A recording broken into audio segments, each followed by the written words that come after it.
participants in the first slot. And then don't worry, because I kind of asked the team in Bologna to jump in for the 7:30 slot, so we can push your part a bit for a bit later. Thank you. No problem.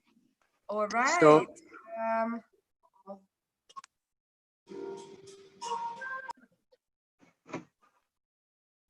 we are live now. So welcome back to the second session of our Climate Shaper event. So this night we're gonna host a climate supper that is traveling all around the world. We started an incredible marathon, really jumping in every kitchen from east to west. We started this morning really connecting with many different countries, many different kitchens, experiencing dinners where conscious eating was the main topic, talking about sustainability and our choices, our daily choices around the table. I'm broadcasting from Italy. I'm Sara Roversi. I'm the founder of the Future Food Institute, one of the organizations that are really pushing forward this incredible event. So we are working with FAO, the Food and Agriculture Organization of the UN, Google Food, and many other partners that are connected with us. I'm broadcasting from Italy, from Bologna, where actually we are going to start our climate supper. Of course, we are going to be all separate, and we are going to celebrate all the different countries and identities that are represented inside our bootcamp. So we tried to create many different recipes to celebrate all the different identities. So I just give you a little preview, because now we are preparing all the different hubs, and we are asking the question, really asking to all the participants to be part of this conversation. We are gonna talk about biodiversity. We're gonna also wonder how might we're gonna feed 10 billion people in the next decade ahead. And also we are gonna share what we are doing with our incredible group of fellows that are with us. So here represented the amazing group of participants that are joining us during the journey of the Climate Shapers Bootcamp. So I hope you will enjoy. We're gonna reconnect soon. And actually, we're going to reconnect with the guys that are working in the kitchen. Let me see if they are still there, finalizing their dish. With all of you in the different part of the world. Here we are in the kitchen. The guys are still working. Guys, here we are, the kitchen, ready almost for our incredible climate supper. So let's go back again and let's connect with the rest of the world. Julia, the stage is yours. Thank you, Sarah, for the introduction. I can't wait to see and hear more about the dishes, what you have been preparing the whole day. We are also celebrating Hungary for you. Very good. I am so curious, which dish did you pick? Thank you. So let me introduce you to three of the participants of our bootcamp who are already here with us and just waiting to tell you more about their climate supper guests and their story, what they are cooking and what will be the conversations what they are having. I would like to start with Sarah, who is dialing in from Lebanon. So Sarah, what is your digital climate supper about? What kind of dishes are you preparing? Who are your guests?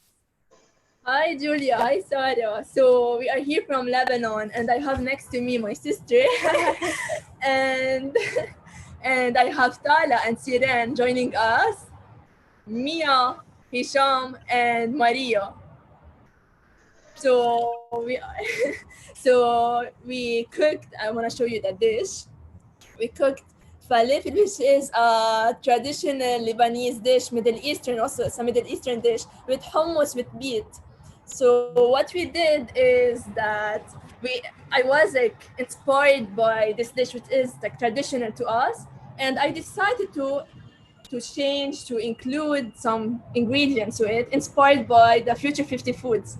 So that's why we decided to include spinach to it, to the falafel, and instead of frying it, we decided to grill it in order Oh, to, nice. yeah. So that's one Very thing. good. And we also like included beet in the hummus like as a way also to be more sustainable.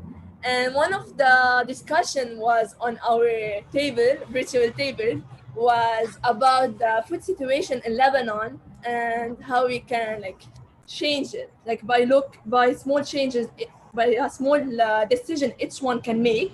We talked about what we are facing. For example, on the news, we during this week we always have on the news that there is fish or meat that are spoiled, that have expired 5 years ago and are sold like right now at the market. And when we told, okay, let's not eat meat or fish or chicken, let's eat vegetables. But the situation of vegetables in Lebanon is worse, to be honest, because there is bad irrigation. It's like it's from the sewages. So we decided we can, for example, each one go for a local farm, deal with a local shop who it's guaranteed that he is producing organic food, or we know the source of his food. So this is one of the changes we can make, and we can encourage the people around us to make. Yeah, so I'm gonna let if anyone want to add. Yes, maybe they can tell what was the Yeah. very inspiring part of the conversation for them. I think you have to point out who should talk, because usually everyone gets a bit shy on camera. Irene, go, yalla. Hi everyone. Hi. To add to what Sarah was saying, we were actually talking while cooking. We were discussing about the like encouraging local products in our food, and Lebanon imports most of the And it's facing any economic- food product basically, and now it's facing economic crisis. So we were trying to talk and see how we can replace the things that we local farmers and try to like change our diet and yeah, while at the same time staying sustainable, and this will also help us lessen the that are happening from like importing products on. So we were just talking about how these things that are happening during times are actually impacted in our lifestyle. Great. Thank you so much. And who was the other part? Hi. Yes, yes. So, first, I was really inspired by the work my sister does on a daily basis, and the discussion we're always having are always enlightening. Coming to the stance as we're not right now talking about the situation in Lebanon, and as Sarah said earlier in the call, how we're thinking how we could be able to feed 10 billion people. So even like Lebanon on a very small scale, we're facing this problem that we can't imagine what will happen in 10, 20 years or decades later with on a bigger scale. So I think it was really inspiring to think as we are like acting locally, but also thinking globally. Very good. Okay, I'm gonna ask if Layla or Maria, Mia, Hisham, if they have anything to add. Sure, I can add something to what you just said. So actually, in the conversation we had about sustainability in Lebanon, Sarah prepared for us a set of questions while she was preparing the food, and I loved this part because we got to share what kind of sustainable practices we participated in recently. And personally, here in my building, as we don't have proper recycling practices in Lebanon, on the scale of my building, we started gathering plastic bottles. We realized that we use a lot of plastic bottles and we waste a lot of them. So we discovered that there are some local NGOs that could take those bottles and, create some chairs with them for disabled people. So every month we would gather a lot of plastic bottles and bags in our storage room, and then we would send them out to NGOs. So that would be a great sustainable way to start. So we hope to inspire our municipality and other institutions to do the same with food waste. And I also said that at the end of the week, some leftover vegetables, we used to chop them in very thin pieces, and me and my mom, we would roll out some spring rolls to fry on a Sunday, because we have in Lebanon a Sunday ritual. It's very important for the whole family to be there, and we really want to incorporate sometimes, different flavors from other countries, and a little Asian flavor would be nice sometimes. So we started the spring rolls tradition in order to reduce food waste, and we're really enjoying it, to be honest. We hope some other people would join in on the trend. I want to add Very one good. thing. Yes, Thank please. you. I just wanted to say that it's great to lead by example. So thank you for starting it. Sorry, Sarah, you Thank go. you so much. Okay, I want to add something about Yara that she shared, but she's not with us because of electricity cut. So Yara is someone who she has a local small shop. She do cakes and cupcakes, and yeah. So what she did is, instead of using the plastic decoration on the cake, she is preparing edible decoration. So it's one of the yeah, so it's one of the things we can do. It's stopping by stopping packaging and the plastic. And also Layla and Mia, during the climate spray, when we were cooking, they showed us around them their small garden, how they have local local food and vegetables. So that's it. Amazing. Thank you, Sarah. Thank you for your table company, for joining us. And I would now hand over to Finland and introduce you our next participant, Vivian. Hi, Julia. Can you hear me? Yes. Hi. Awesome. So glad to be here, and super exciting to see and hear what Sarah was introducing. So we actually started our dinner about 2 hours ago, and so what I decided for the theme is that basically it would be future 50 foods, but I didn't want to make it too strict for people, depending on their situation. So I said, just do what you can, and we'll just talk sustainability and do whatever. So, but I'll show you what I made. I just have to figure out how to switch the cameras here. Okay, there we go. Yes. Yeah, so there we go. So that's the finished product there. I did a lentil curry with the tomato and coconut gravy. This is directly from the Future Foods Knorr cookbook. And then of course my guests did something else. I had 4 guests. I had Yue, who cooked she cooked a traditional Finnish pie called karjalanpieraka.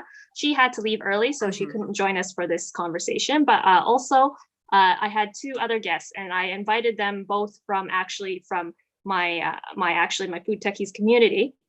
So the first, Jorge, hopefully I'm pronouncing his name correctly. He can pronounce it correctly when he gets on stage. He's actually from Peru, and he participated in our hackathon in June. So that was super cool. And he actually we talking about sustainability in that hackathon specifically, he had to take on the challenge of Baltic herring. And trying to do something with that Baltic herring, because actually Baltic herring is a very sustainable fish to eat in Finland, but no one wants to eat it. So for many reasons, it's like it's the wrong size basically. it's too big to eat like a French fry, because we have this small, very tiny fish, which is the size of the French fry, and the Finnish people love eating it. It's bigger than that, but it's too small to eat like it's too small to kind of eat like salmon, like to basically just take a big chunk and have a fillet. So it's like this really annoying size, because you have to do all this work to get rid of the bones and all that sort of stuff, and you get very little meat. So this is why no one likes eating this Baltic herring. So his challenge in the hackathon was to make it better. And Jorge, if you want to maybe tell a bit about your journey with that whole challenge, that would be great. Yeah. Hi guys. Do you hear me? Hi, Jorge. Do you hear me? Yeah. Yes, Hi. we can hear you. Yeah. Thank you, Vivian, for the presentation. Yeah, I'm just wanna to say that it's a pleasure to be here first. Then I participate with my team in trying to develop those solution for the problem that Vivian said. And we come up with the ceviche. I don't know if you know what it's Yes, ceviche. yes. Ceviche I love is a ceviche. Peruvian place, Peruvian dish that is easy to make. So so we are like doing this thing with the ceviche. With also we are working with the Baltic herring, and with Pabo. Pabo is the CEO of the Sarki Foods. It's like the enterprise we are working with. So yeah, we are working hard to do with the final solution. So yeah, we are doing well. Thank you Thank you for sharing this. the. And Jorge, will this be in a restaurant? So is that a solution what restaurants could take over to utilize and use this Baltic herring more? Or is that something what you would like to rather do on a commercial, like on retail level? Yeah, it's the second one. We are like addressing to do like something with to put it in the shelves. So yeah, for the market, maybe it's going to be like it's already prepped. So it's just easy. You just to have to add lemon, and that's all. Oh, that's amazing. That sounds like a really good plan. I would like to follow up on this later. How is it going? Yeah. Thank you so much. I can type my email in the chat. So yeah, we can. Please. Yes, thank you. Touch. Yeah, and just so you know, Julia, he was looking to do a master's in innovation, and I told him about the Future Food Innovation Program, and now he wants to learn more. So I think that's a very good connection here. So Jorge, I think we will talk to each other soon. Yeah, thank you. Thank you. Awesome. And the other person I chatted with is Jana, and she's a very active person in our local community, real superstar. She's just been bringing people together around the topic of sustainability and food. And when COVID-19 happened, she didn't let that get in her way. She kind of started going. She started hosting the online meetings and stuff like that. And so when she joined our dinner conversation today, I asked her, what did she bring? Did you bring a Future 50 food? And she did even better.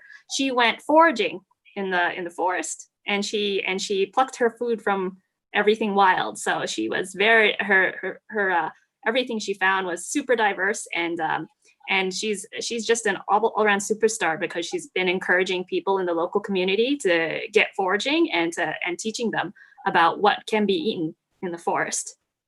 So Jana, if you want to show everyone what you got in the forest today and had for dinner.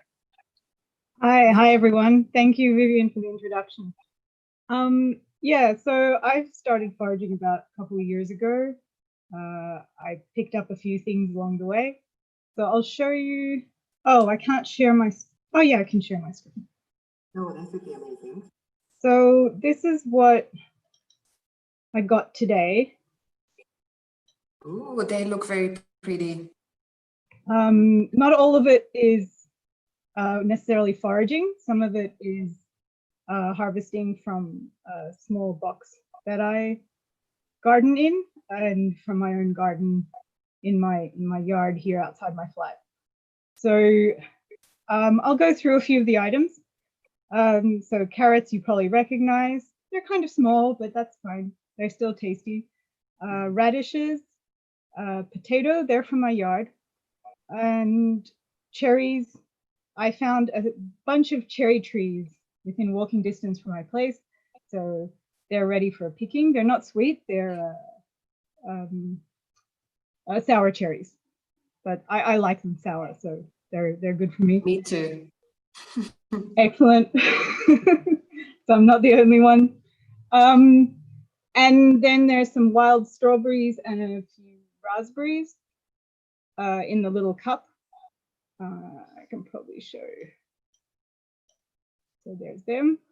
They're very tiny, but these are forest strawberries, but they're also in my backyard. So I thought I would pick them for today. And there were a few left. And what else do I have? Okay, so in terms of the foraging, which gets a bit more interesting and a little bit less familiar, the big bushy green plant here, so these are a few stalks of lamb's quarters. For those of you who forage, you might be familiar with the English name, lamb's quarters. In Finnish, it's called savikka. I don't know what that means, but yes, so this is this one, and you can eat it like spinach, just not fresh. It has, I don't know the science names, I can't remember them, but it's better to cook it. So you should boil it before eating or before frying. So you should at least blanch it for 30 seconds to a minute at the minimum. But if you've got a more sensitive stomach, I would recommend more like 5 minutes or something like that. But it does cook really fast. It gets really soft. And just the leaves. I don't eat the stalks. You might be able to. I just haven't tried. So, but yeah, I just eat the leaves. And then this one here, this is kind of a salad mix that I forage. It's ground elder, lady's mantle, and dandelion. So that's these I've been picking. And this one here, this is lovely. This is mugwort, a relative of one of the plants in the same family. Another kind of mugwort you'll find in absinthe, but this one is, I haven't found that one, the one that they put in absinthe, but this one is quite a common food in China and Japan and Korea. And my Korean friend introduced mugwort to me, and I started picking it just this year. So yeah, this is really tasty, but it needs a lot of cooking because it's really chewy. And yeah, so I would cook it for at least 30 minutes to get it soft enough and have it warm. It's even more chewy when it's cold. So don't eat it cold. It's not so nice.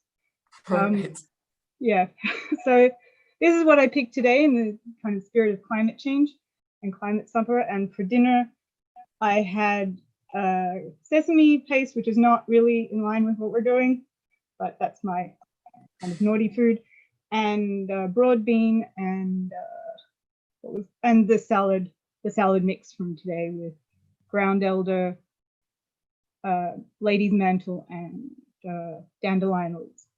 So yeah, that was me. Thank you.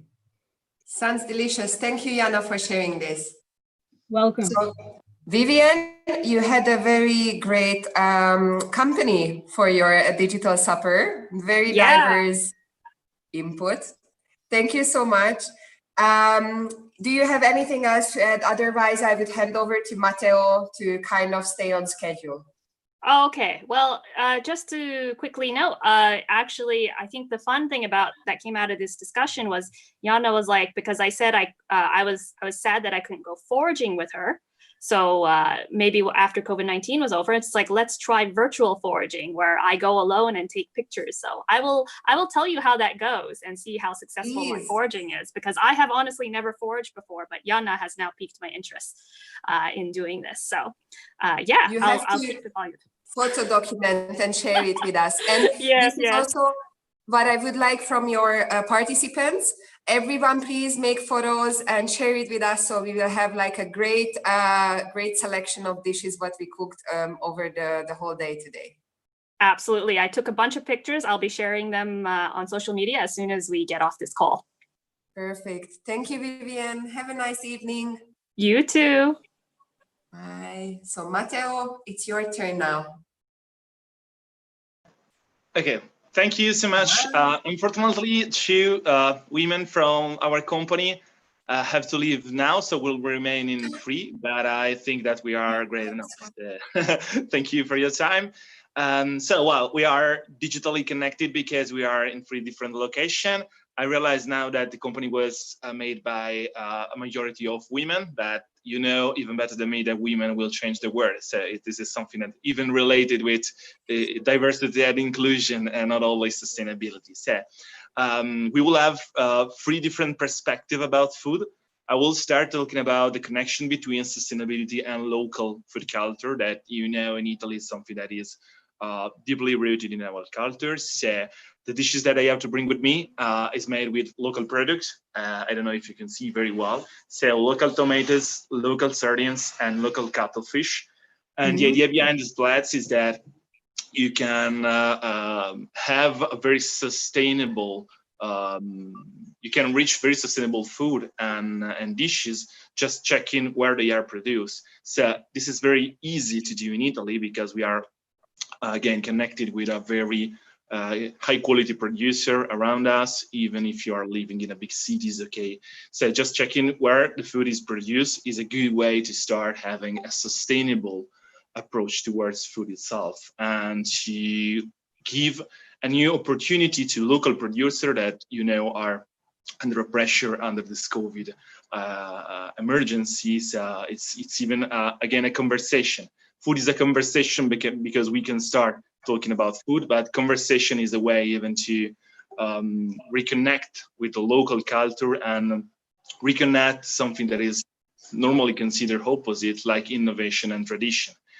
Today, I think that if we want to innovate the food industry, probably we have to come back to see what's happening in the tradition, the local tradition, because before the Industrial Revolution, people were used to have sustainable food because they were the only way to produce locally. Okay, so then we forgot it. But if we want to be more sustainable, probably we have to take a look to the local producer and reconnect with the global value chain or local value chain. Okay, this is my point of view.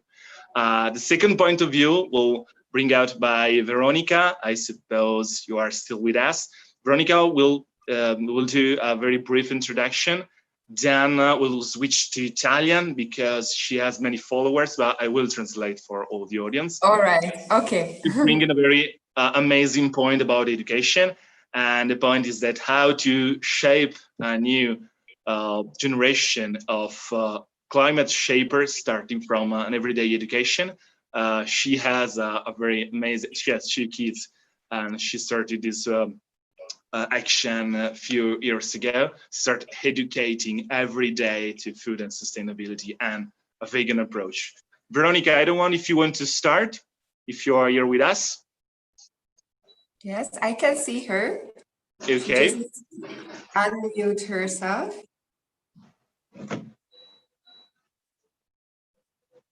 Veronica, you wait a second. I want to unmute. 1 second. I think now we will be able to hear you.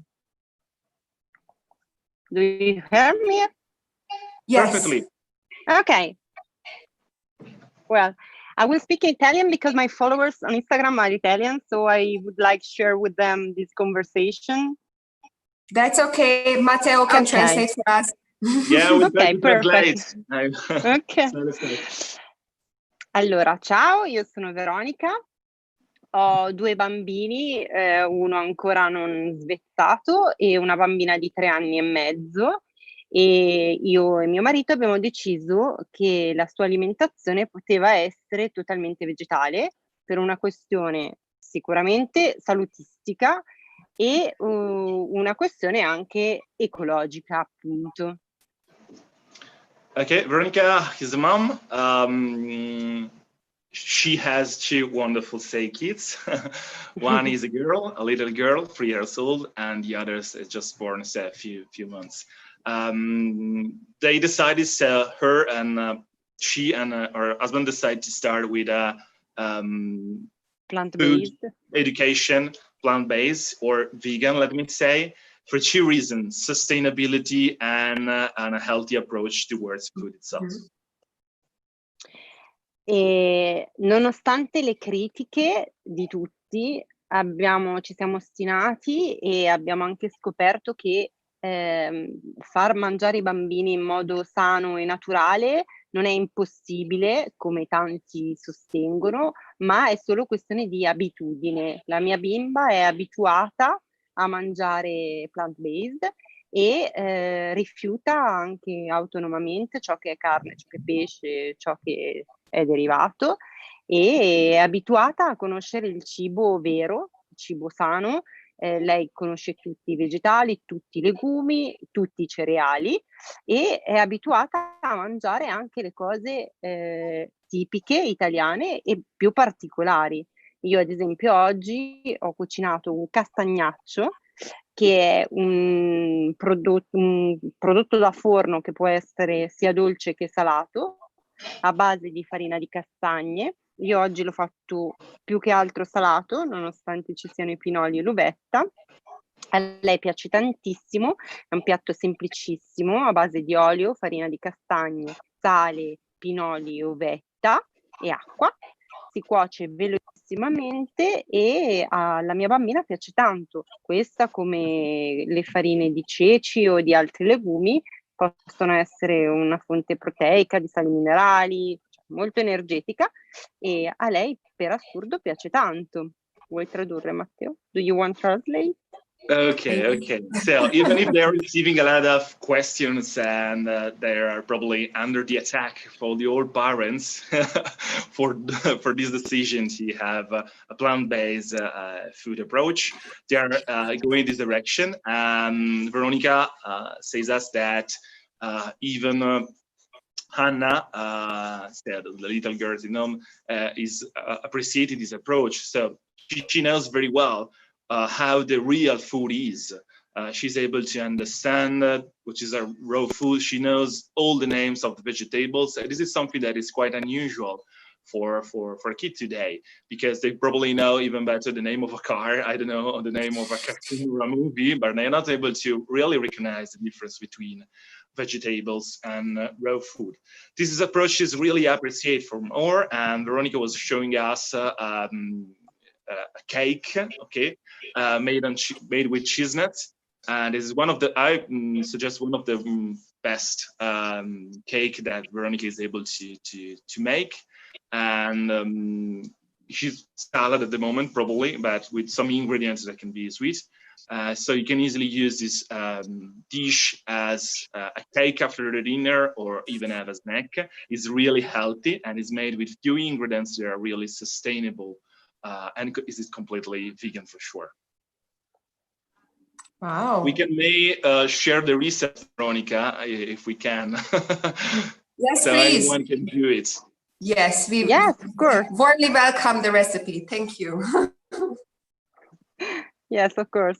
So that's it for me. Okay. Thank you. Thank you, Veronica, for being with us. Thank you, Veronica. Veronica is even the... an Instagram influencer, so you can easily follow her to have all the recipes. And I truly believe that this is the approach of the future. So start educating kids on having a plant-based food approach. That is probably the only way we have to be sustainable in the future. So thank you so much, Veronica. Now it's time. I will share with you the receipt in a few minutes. Yeah, okay. Sure. Okay. For sure. Will be great. Goodbye, so everybody. Ciao. Thank you. Bye bye. Have a good evening. Ciao. And now it's time for the Sarah speech. Sarah is my sister. So I know that we have a lot of Sarahs in this chat, but he's logging in with another name. Okay. She's vegan, I say, and the focus of his speech will base that the fact on we do really need to go vegan, because probably this is the only approach that can be sustainable for the future and for the growth of the population in every country on the globe. So Sarah, I don't know if you want to start. Hi guys, it's Sarah here. I'm in Italy, of course, and I'm in med school now. I'll be a doctor in a few months. I'm vegan since 20 years, so it's a lot of time. And I will talk to you also about health because it's it's my job. So we all know that to maintain planetary health and also human health, human activities must limit the use of the Earth's resources. At the present, food system use a lot of natural resources and contribute a lot to climate change, but also degradation of land and also water use. Among all sectors, the food is a major contributor to the environmental degradation of our planet Earth. And it contributes something like 20 or 30 of the total anthropogenic greenhouse gas emissions. So it's a lot. And accounts also something like 70% of all fresh water use, and it is also the major source of water pollution. And about 80% of world deforestation is related to food system. And this system, it is the leading cause of changes in land use, but also in biodiversity loss. Our current dietary pattern that is rich in animal products and also excessive in calories are detrimental to both planet health and population health. The food system that we have now, of course, need to deliver enough food to a lot of people. But what is happening now is that the current global dietary patterns result that we have about half of the world's population that is being malnourished with problems with like hunger and nutrients deficiency. And in the other hand, we have a lot of people that are eating poorly, and this is result poorly and too much, and it is resulting in obesity, and it's also associated comorbidities. And of course, we have to act now, and I mean that's why we are here. And we can find different approaches to that problem. We can, of course, improve agricultural technology. We can, someone talk about food losses. Of course, it's something that we have to work on it. And also the waste along the supply chain, this is important. But the most important thing is that we have to shift our food choices, our diet pattern for individuals, but also for population. Because the changes in food choices and diet have the real potential to contribute the most to the reduction of GHG emission. This is important. But, FAO defined what is a sustainable diet. A sustainable diet is something that has a low environmental impact that contribute to food and nutrition security, and of course to the health. So an healthy life, but for now, for present, but also for future generation. And so a diet that is sustainable is also protective, is also respectful of biodiversity and our ecosystem, and is of course nutritionally adequate and healthy. So we have to optimize natural and human resources to be healthy and to live in a healthy planet. And we know that vegetarian diet, vegetarian means lacto-vegetarian, but also vegan diet, of course, are reported to be an healthy option.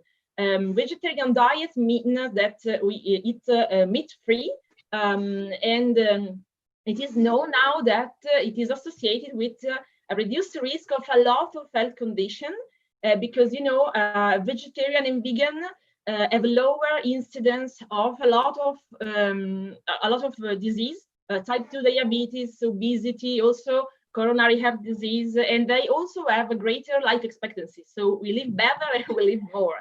And we also know that the Academy of Nutrition and Dietetics they say that they recognize the power of the plant-based diet, and they say that a well-planned vegetarian diet is healthful. It is nutritional adequate, and it's appropriate for human growth, but also for development. And we know that this kind of diet is okay, not only for prevention, but also for the treatment of a lot of diseases. And we also know that shifting to ovo-lacto-vegetarian and vegan diet will achieve us to a reduction in the use of land in something like 30% or 50% respectively. Of course, the vegan diet is has less impact. The median reduction of GHG emission is shifting from the current diet that everybody now is using to ovo-lacto vegetarian and vegan diet is something like 35 or 50%. So vegetarian diets appear to offer population and planetary healthy benefits. And so I want to end this speech with I don't know if you all know Michael Pollan, and he has this mantra that I like it a lot, that say, eat food, not too much, and mostly plant. I'm not a chef like Veronica is, but I've prepared an easy plate today. And it is, when you talk about vegan food nowadays, you can think maybe about a lot of food like fake meat burgers that look like meat, that taste like meat. And we can't help but notice the packaging issue because, it is a nonsense. We are trying to help the planet. We eat plant-based, but with something that is inside plastic packaging. So I've tried to prepare something that is made with local food. So it is not mandatory to eat something that you can find at the supermarket. If you want to be a vegan, you can of course eat with local food. So I prepared this leader. This is made. Can you see this plate? Okay.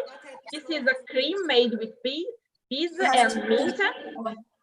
Lift it a bit, exactly. Okay, Yes. okay. I can show you in this way. Okay, it's all made with local food, and the bread is homemade. Yeah, not by me, by my father.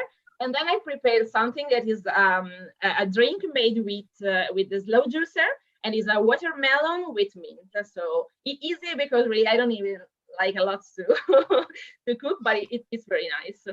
Thank you for sharing this time with me. Okay, thank you, Sarah. She's very passionate. She even prepared because she studied medicine. So I like to close the conversation just with a quote from the ancient philosopher Epicuro that used to say that food is the first cure that we can use for ourselves. This is a funny connection between our discussion today. I don't know if we have time for question-ready discussion with the rest of our colleagues or the bootcamp. In any case, thanks for your attention. Thank you, Matteo, and thank you for your round and your guests for sharing all this, passionate information about plant-based and local diet. I see we have a few participants online. I will check in first with Eleni if her guests arrive, because then I would hand over to her to Cyprus and then go on with the dinners. In case it's not, then I'm happy to open the question round as well. Okay, no problem. Eleni, are you there? Thank you so much.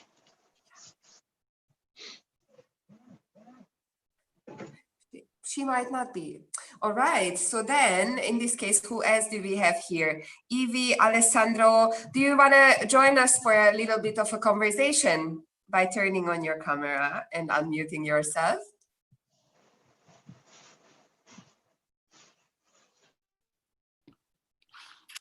Hi, Julia. Hi, Evie. How are you? I'm good, and you? How are you, Matteo, Sarah? Hi. Hi. Just a quick question to Sarah. Congratulations for your work and your interest in the vegetarian diet and the food as a tool for keeping people healthy. So how do you see, like, are you in Italy? Yeah. So how do you see the teaching of food science and the use of food in the university? Because like here in Brazil, we don't see that at all. So Yeah. I'm just curious to know if your interest is just like because it's aside, or it comes from the university, and how No, it is. I mean, I'm in med school now, and in 6th year, nobody talked to us about food, about nutrition. That's a shame, that's a pity, and that's incredible because it's really a part of our patient life, and it's important for prevention. But I don't know why we don't have an exam that talk about nutrition and health. So everything I know, I'm just learning it by myself. If you're interested in that, you have to do that. And really, maybe we have something when we studied biochemistry. They say just something about vitamins, but just what they are and how they work, but nothing more. And I can say it because now that I'm in the hospital, I can see a lot of people with a lot of problem, and nobody say them, you have to lose weight, you have to eat well. They just say them, you have to take these pills, you have to take this drug, and that's all they do. So really, this is really a pity, because it's very important to talk about our patient, about our about everybody, about nice food, how to eat, how to live healthy. That's amazing, Sarah. Congratulations, and thank you for pushing this forward. Thank you. Thank you. And Evie, I'm very excited about your update later on as well. We are having, Francesco was giving me some sign that Sarah is arriving again, so maybe we can get a bit of an insight from Scuderia and hear more about those dishes what Sarah was mentioning at the beginning of the live session. Francesco, do you think we can connect to Bologna? I can see Sarah connecting now. Hi, sorry. All good, all good. I think I can see Sarah, perfect. So here we are reconnected with the Scuderia, where is happening our climate supper. I'm wearing the mask now, I'm just taking off to talk to you. And here we are starting to brainstorm. I want to show you what is happening and let you introduce one of our climate shapers, Lorraine. So now we are debating around our map. So the Food for Earth map, and actually we are starting debating and talking about food identity and the role of food identity. And then we're talking about circular living and how might we change our lifestyle, implementing regenerative models. We're talking about food diplomacy, the power of food diplomacy, climate smart ecosystems, and we talk about prosperity. We are really starting conversation talking about the different SDGs and food. And here we have Erika and Lorraine, actually, that are starting commenting and sharing their ideas. So, Lorraine, can you please tell us what you have been cooking and tell us a little bit how the entire dinner is organized, so we can go through the different tables and you can introduce us what we were doing. Okay, so here we have a African-inspired dish. Can you speak louder? Here we have a South African-inspired dish, with lots of different spices: curry, paprika, cayenne, ginger, beans. So utilizing some of our local ingredients with cabbage and our local beans. So this is a celebration of the African culture that is present in our bootcamp. Here we have the bread that our dear Bernardo has been cooking, and he is being leading actually a tasting with different olive oils with different characteristics, different olive oil coming from different region from our country. And also the flour and the bread has been a long process. It started yesterday, creating the dough for this bread, and the entire process has been kind of a ritual. And what we have here, Lorraine? We have an Ecuadorian shrimp ceviche using our local tomatoes as the base, and shrimp, a really fresh fresh dish. So celebrating Ecuador, and here we have different kind of hummus made with different kind of legumes and spices to celebrate the Middle Eastern biodiversity. Then we jump into India because actually, as you know, we have many Indian colleagues joining us. And Chavi, she made that. It's a rice dish called biryani, vegetable biryani, and it's cooked for a long time, rice and vegetables and spices and tomatoes and onions. But we made it with Italian rice and not Indian basmati rice. So that's the version. And here you can see all the different spices that were used. So that's star anise, cinnamon, black pepper, black cardamom, green cardamom, bay leaves, and cloves. So then, sorry, I was missing one dish. We have dishes everywhere. You know, with social distancing, we were putting all the dishes spread around because we cannot have contact too much. And here, corn bean salad, and this is a celebration of US. So please, Lauren. Yes, we have corn, a cilantro, using cilantro, beans, tomatoes, a simple like oil and vinaigrette dressing. So it would go really good with corn tortilla as well. Great. Then let's go on. Ireland. It's also a physical trip because we're doing kilometers to maintain social distancing. And here we have Irish potato salad with radishes and shallots, Dijon, mint, and lemon. For our Jeff. Yes, Jeff. And then if you see, in every table, we were actually sharing some question, and now we are stimulating different conversation with all our guests. And say our guests are our family members, so it's not a huge party, but we were really aiming to involve the people that are more close to us to start those conscious conversation around the table. And what we have here? German cucumber salad. German cucumber salad celebration for Germany, where you are, Julia. Then Belgian sweet potatoes and French fries. You know, Belgium, they're very famous for sweet potatoes and say fries everywhere. So we're going on, and more dishes are coming. Oh, we have also something for Finland here. Salmon and dark bread for Finland and northern country, Norway actually, and that's it. So now we are starting our dinner. Let me reconnect with you like that. Okay, here we are. The dinner is going on, and from now, let me just take it off because if not, it feels weird. From now, actually, the families are coming, the family members, and we're gonna start to eat together and start to debate about the topics I was introducing you at the beginning. So our Food for Earth map is gonna be, let's say, the kind of canvas we're gonna play with some questions that we have been creating. So how might we're gonna fit 10 billion people, but also how we're managing our kitchen, our fridge, which are our daily choices related to food. And let's see, we are now taking notes, and we look forward to share with all of you the insights that are gonna come up during this dinner. And we're gonna reconnect in some minutes, half an hour, 2 hours, I don't know, but ping me, and we're gonna be very glad to connect with you later on. Perfect. Thank you, Sarah. We will definitely join back once we introduce some other students, and then I'm really looking forward to those conversation outcomes. Ciao, ciao, ciao.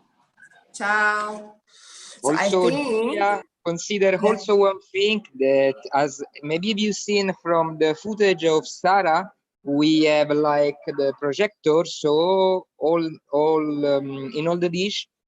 Sorry, in all the dinner, there will be basically all the different dinners that will be shared tonight. So this is our little way in order to stay together, even if we are not close and we are in total different places.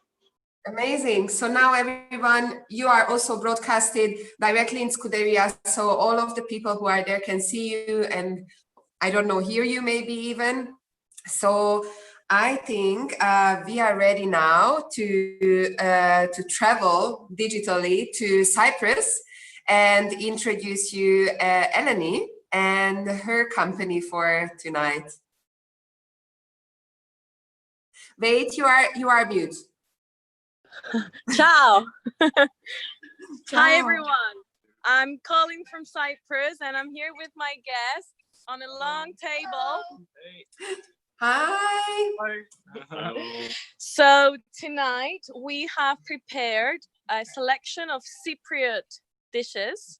So as many of you might be familiar with the Greek meze, in Cyprus we have some alternative dishes that are based on what we have in our local community.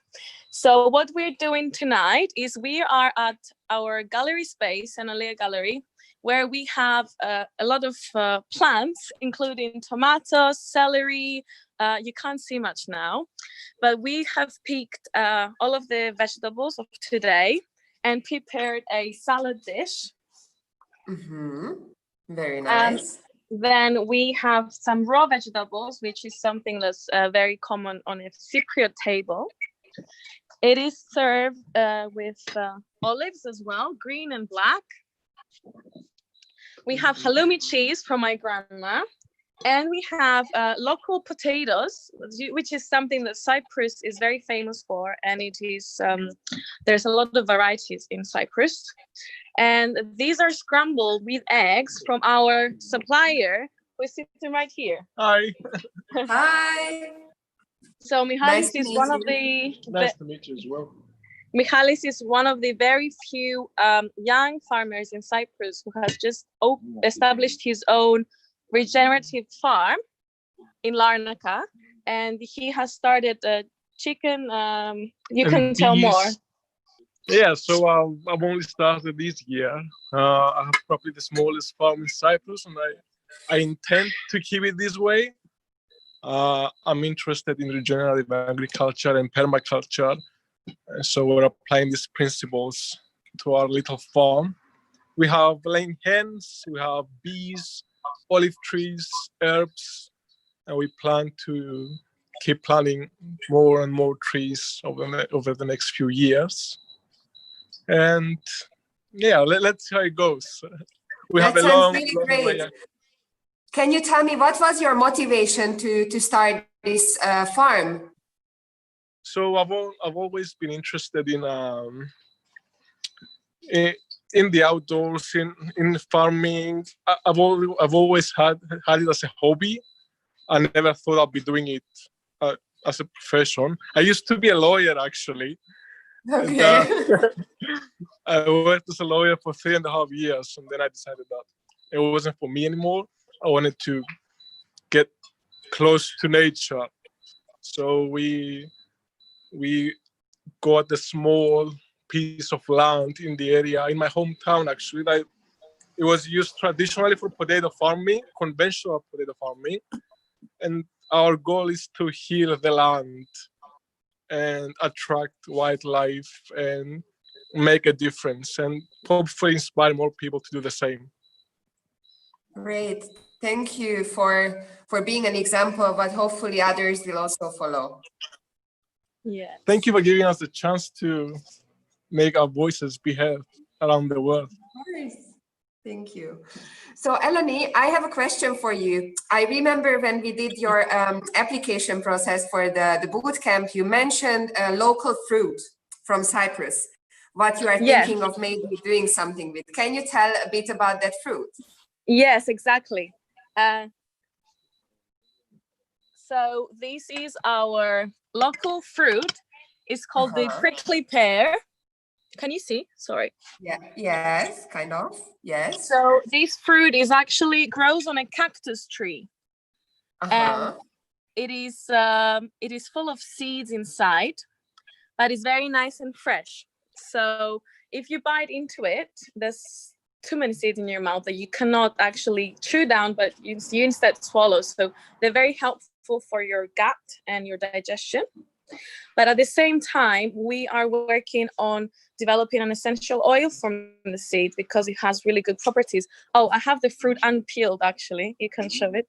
This is my father. Hello. Thank you. Hi. So Very he's been nice. growing a lot of acres. So there's about 1,500 trees. 1,500 trees we have now. And this year will be the first harvest. So we have a lot of produce to work with. And the natural use of these trees as well is the work as natural preventer to fires in forests. So if someone has a farm, like Michalis, for example, and wants to guard it and protect it, he can plant thick prickly pear trees all over around the field, and that is a natural protection. Wow, this is fascinating. And tell me, what kind of flavor does it have? Is it sweet, sour, bitter? How does it taste? It is sweet, actually, very sweet. And people started developing a jam out of it as well. I have some jam to show you. And it has really good properties like vitamin C, vitamin A, and I cannot find the jam. That's okay. Yes. So I'm very excited about this, and I will be sharing the project along the way with you all. That's amazing. Thank you. And then tell me, what kind of conversations would you like to trigger tonight around the table? What would you like to, spark during the conversation? Yeah, so tonight I have with me my friend Melina, who I interviewed yesterday on the local discovery at the Botanical Park. Hello, good evening. Good evening. How are you? I am very good. Traveling all over the world from my living room today. Yes. And I saw your conversation yesterday. Super nice. And that albino hedgehog, oh my God, that was the cutest. The hedgehog, yes. So the conversation that we would like to develop together with Melina and Michalis as well is to educate our local communities about conscious eating, responsible agriculture and produce, and because our generation doesn't have as much knowledge and sensibility around these topics. So tonight with our meal, we want to focus on pure products that purely come from our country. So why develop a dish using the flour that got imported from thousands of miles away when I could produce an equally delicious dish with just what I find in my local community? So tonight I'm having very clear flavors and ingredients on the table. And we are using also a lot of herbs from Cyherbia. We are using Cypriot herb seasoning. We make our own seasoning mix, and that includes oregano, marjoram, rosemary, and mint. And it goes well with any dish, whether it be meat or vegetables. It gives a lot of flavor, and it also has digestive properties. Mm-hmm. And they are natural antiseptics as well. And we got some distilled liquors as well from Cyherbia. So we're having an aperitif with it, a digestive, and some shots. So using up the whole potential of the plant. Amazing. Thank you so much for sharing this. I am wondering if Michaela is already here with us and ready to take us to Costa Rica. And then on that way, I will also let you finally start eating. Great. Yes, there she is. They're happy. Yeah, I can see that hangriness around the table. Enjoy your dinner. Thanks for sharing this with us. Thank you so much. Enjoy, everyone. Thank you. Bye. Bye. Ciao. Ciao. Hi, Michaela. Hi, everybody. Welcome to Costa Rica. Hi. How is it going? Great. It's 12 o'clock midday, and usually I start my day with a smoothie, and I often practice intermittent fasting, so I don't have breakfast, and I ease into eating by having a smoothie with fresh fruits. Costa Rica is famous for their fruits and vegetables.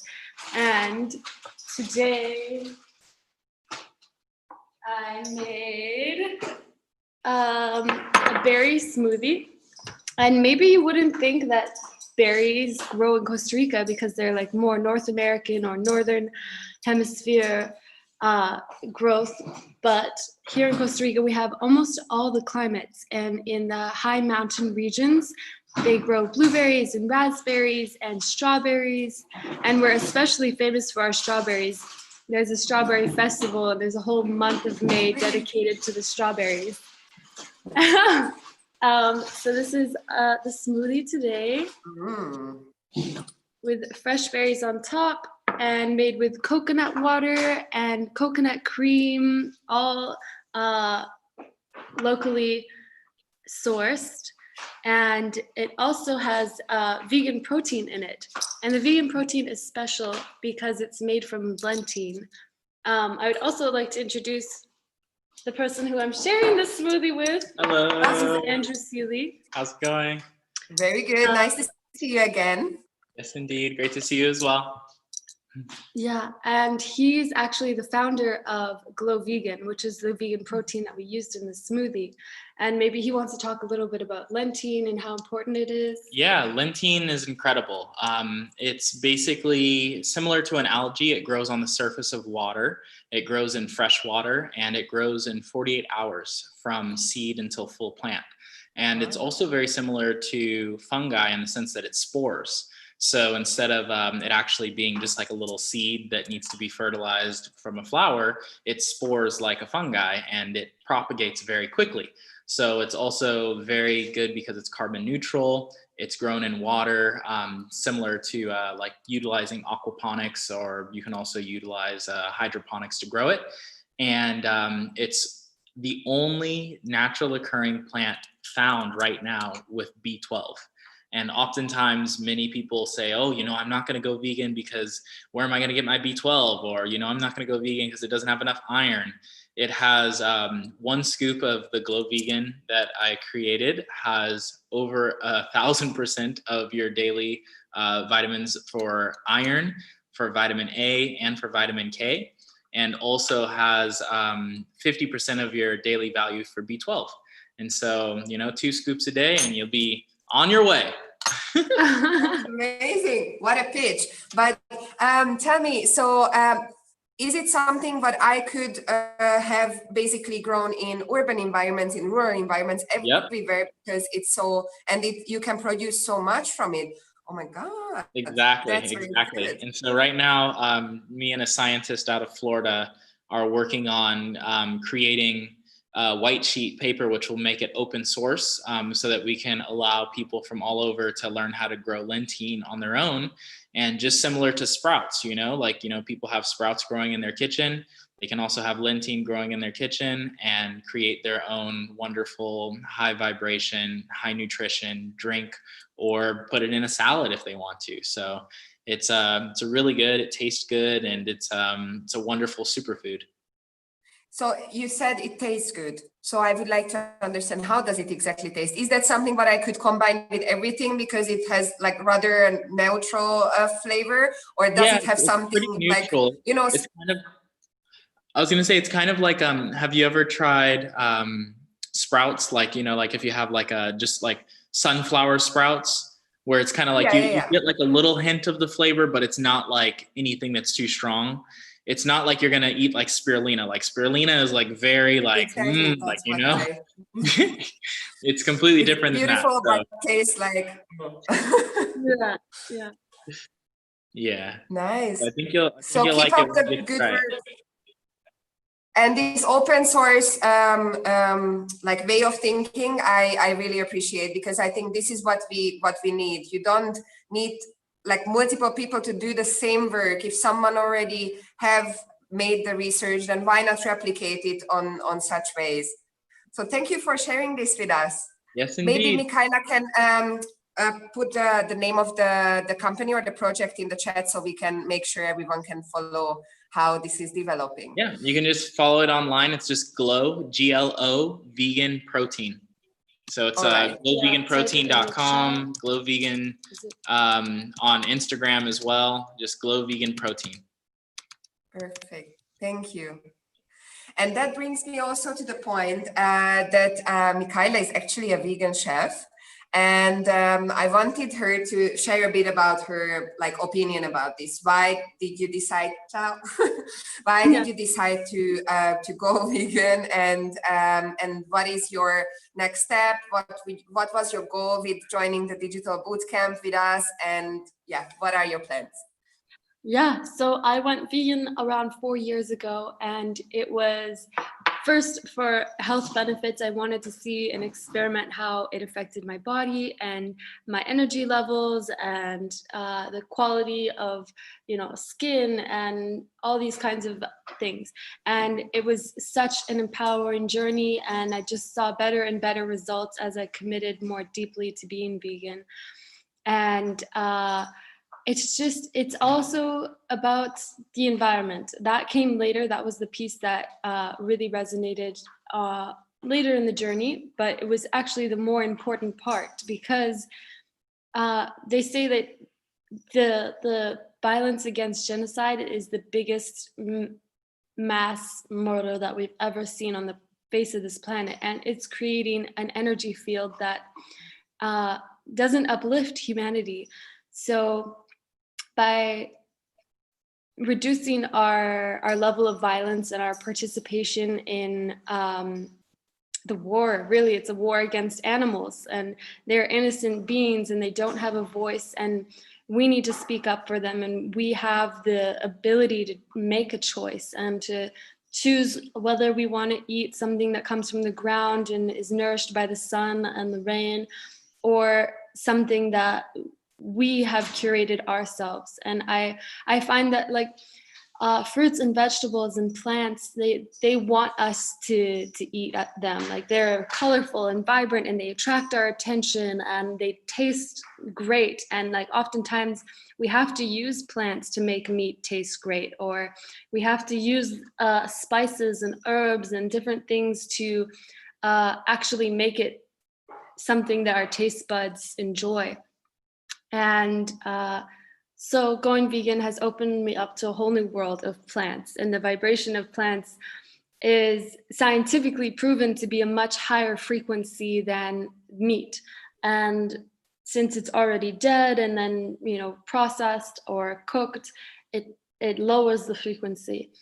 And so I love to be an activist, but I don't like to be in front of people's faces telling them this is the way to be. So as my activism, I love to share food and be a chef and to show people the possibilities of vegan food and how it can taste even better, and how taste buds are actually so adaptable. I was very inspired by that talk by Dr. Katz and how he talked about the taste buds being adaptable, and maybe in the first initiatory process of being vegan, you're oh, this doesn't taste good, or I don't feel full, or I'm feeling gassy, or that's just your body adapting. And there will be that process where you cultivate new bacteria in your microbiome to digest the plants, and there's going to be an increased amount of fiber, so you may feel a little bit gassy, but as you push through this process, your digestion will be optimized in a new way that you never knew could be possible before. And I feel veganism is the most natural state of being human. I mean, there has been times in history where we've had to eat animals to survive, during Ice Age, or during times where plants aren't available, and we can survive because we're consciously a little bit more advanced than other beings on the world, on this planet. So it's been an interesting journey being human, but our teeth, our digestive system, everything curates to eating plants and fruits and vegetables. So that's a little bit about my vegan journey and why I'm vegan and how my values. I appreciate Thank you so everyone much. listening. Michaela also hosted the 2 meditation sessions for us over the past 3 weeks, what I am very grateful for. And next week, she's also joining the others working on different life-centered challenges, what they have been defining over the past 3 weeks during the course. And because this is still very early for you and I still have a bit of time, so I will just keep you talking with me, sorry. Yeah, no worries. So you said you sometimes do this intermittent fasting. What do you see as a benefit of the diet? Because I have some doubts. I tried a few times and I don't know if it was necessarily working for me well. Yeah. I mean, it does take a moment of adaptation, but intermittent fasting is basically 14 hours of the day you're not eating, 10 hours of the day you are eating.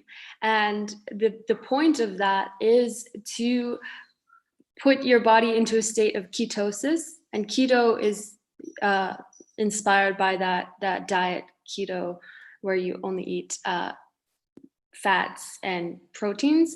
So when your body goes into the state of ketosis, it produces these hormones called ketones, and ketones are responsible for turning fat into energy. So after this 14 hours of not eating, your body is producing a lot more ketones, which is the hormone. And by producing ketones, it basically programs your body to use fat as an energy source. So you become more lean, and they say that fat is a more light, energetic source of power for your body. So once you've gotten over the few, adaptation stages, your body can more efficiently use fat as a energy source, and that way you can feel more lean and you can feel more energized. And these are the benefits. It can be difficult to go 14 hours without food, but if you do it in a way where you stop eating at 8 o'clock at night and then you start eating again 10 o'clock the next morning, it's really not so bad. So it's, once you're sleeping, you're not really thinking of food, obviously. Thank you for explaining that. So I have one final question before I hope that Lucia will join us very soon. That's about the first week and the courses. So how the course started when we talked about life-centered design and how human and planet can be part of us designing new innovations. So if you can tell a bit about your impressions over the past weeks, how was your first assignment, and what are your takeaways about prosperity thinking and all the approaches what we explained? Yeah, I've been so inspired by this program, and mostly about tapping into my local community, and that making a flow chart of who can be a leader in different areas of my community, like within the university or within let me pull up the flow chart. There was one centered theme, which for me was vegan activism, and then around that, where are the event spaces and the chefs and the photographers and video makers and researchers, and how can I utilize my community to expand vegan activism. And that was really inspirational. I'd never laid it out in that way before. And prosperity thinking is also inspirational because it's about using what we already have on this planet, and knowing that we already live in such an abundance, and to recenter our thinking around sustainability. This has been so beautiful and important in my journey, and I can see already projects continuing on after this boot camp. So I'm super grateful for the assignments and the challenges and meeting people from all around the world. It's been such a mind-opening experience. I'm happy to hear that. Thank you, Michaela. I will let you intro now that smoothie what you prepared, and I will have a little chat with the two Francescos about Scuderia and the living lab what we have in Bologna till Lucia arrives. So thank you so much. Have a lovely day. You too. Thank you. Ciao. Ciao. So Francescos, are you ready to have a little conversation with me? I think it would be nice if you are muted. No, I'm not. No, we're not. Just in the... Okay. You are just having a different device to talk from. Okay. Oh, I can hear myself. All right, well, we will figure this out. Could you maybe tell the audience about Scuderia a bit? Because that's the first living lab what Future Food created in Bologna. And I think this is a very interesting format, having it in the middle of a community to showcase innovative projects and everything around food. I'm not sure if you will be able to walk around, maybe that's not a problem, but at least to talk about a concept a bit. Yeah, about the work, unfortunately, we are not able to work now just because we are in a sort of, we can say, our station where we are managing the live streaming, and also we are a sort of bridge between us, what is happening directly in Scuderia and what, of course, it's happening in all the others location. However, basically about Scuderia, this is like the first living lab that was created from the Future Food Institute and is in the heart of Bologna and in, we can say, the one of the most historical plaza connected to the university of the city. So here we are in the street where the historical faculties of Bologna are. So this place that it's called Scuderia because in the past was really a stable, because Scuderia in Italian means a stable, then became the canteen of the University of Bologna for several years. After that, there were, we can say, several restaurants that come one after the other. And we took this place with Ergo, that is like the Emilia-Romagna region association that it's about how do you say borse di studio? We can say grants, yeah. Grants for the students and also other activities connected with the students. And we decided to transform this place to something else, not only a restaurant, but a place to restaurant not only with food, but also to take care of your health, of your mind too. This was like the basically idea.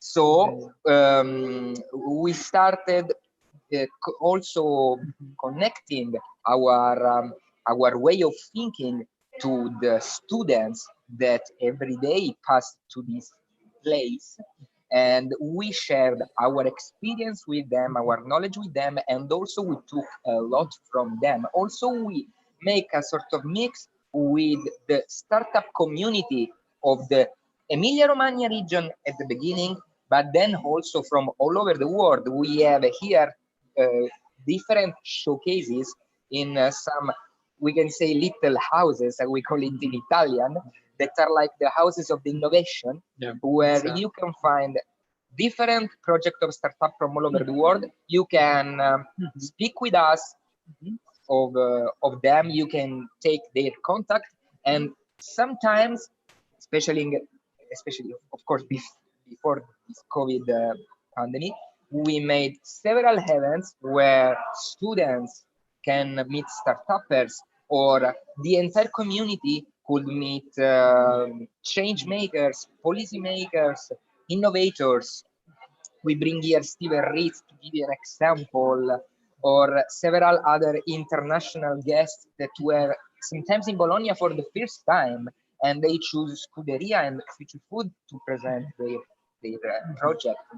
And this is also the place of our Food Alchemist team. So Jose and his colleagues that work in our downstairs laboratory that's called Pietra Viva. It's a sort of little canteen that was used in the Middle Ages just for also collecting all the ice that could be just used for preserving food from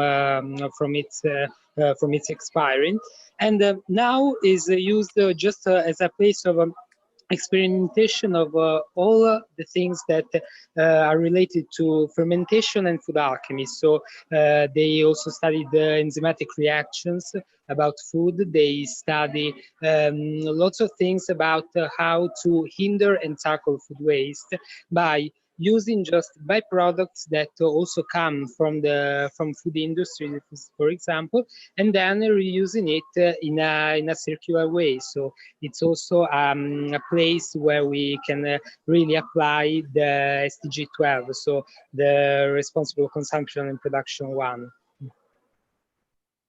Exactly. Thank you guys for the introduction. While we are waiting for Lucia, I will maybe ask Elizabeth and Evie to jump on a little chat with me, because they are both alumni of the Future Food Institute, and I have interviewed them on Instagram Live recently to hear more about their stories. I'm not sure if Elizabeth will be able to turn on the camera, but she can be with us, like, at least with her voice, right? Yes, I'm here. Okay, great.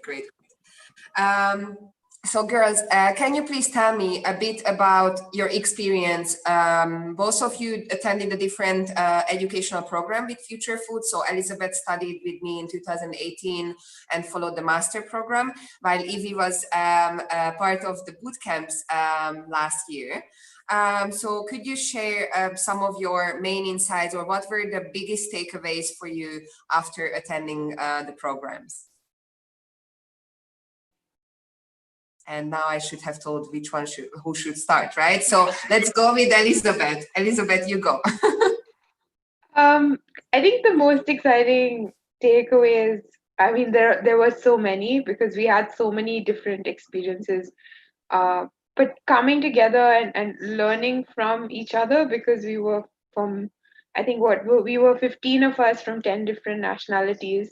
So that was a big one. And the idea of a collaboration more than just like networking, you know, because we really like working together in different ways. The global mission, where we literally stayed with each other and moved around the world for 60 days together, but also in the design thinking phase, and kind of understanding how we as a team were kind of similar to the global food system, with different expertise, different uh, uh, different mentalities, or different different learnings that influenced who we were as people, but at the same time trying to work together to create something innovative, sustainable, and for the future. And I think that's what I think my biggest takeaway was of it was such an incredible way to learn or understand people, or how to work in that way, and that kind of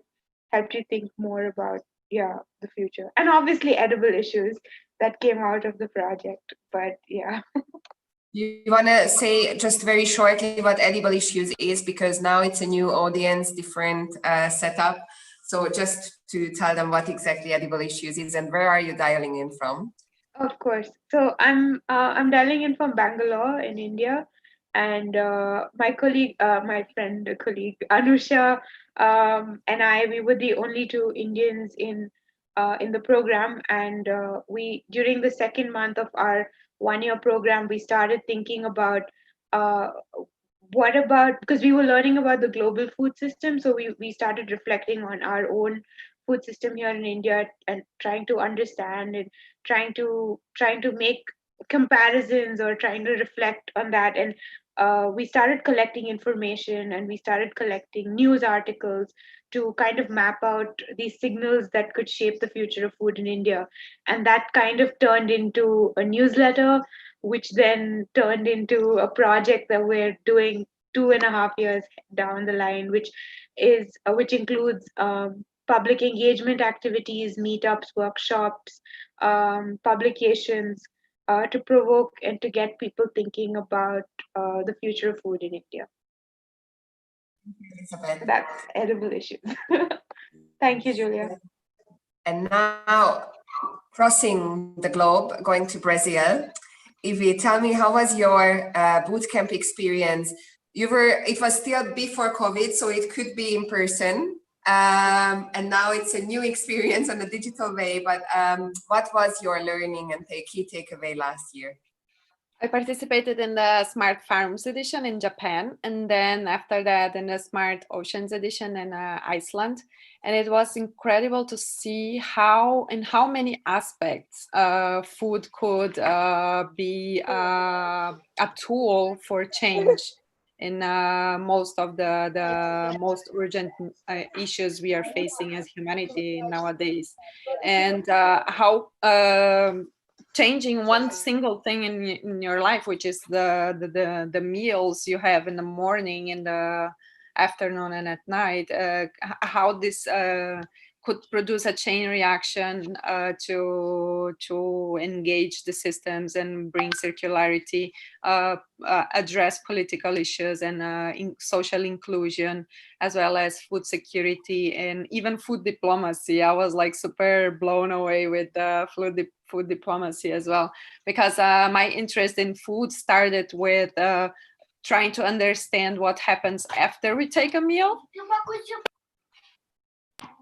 My nephew just came in here, so it's normal.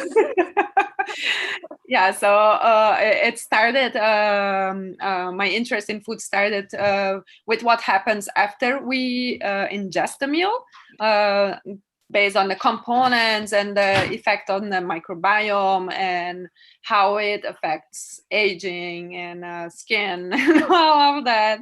And I was blown away with everything else it could do beside, on top of that.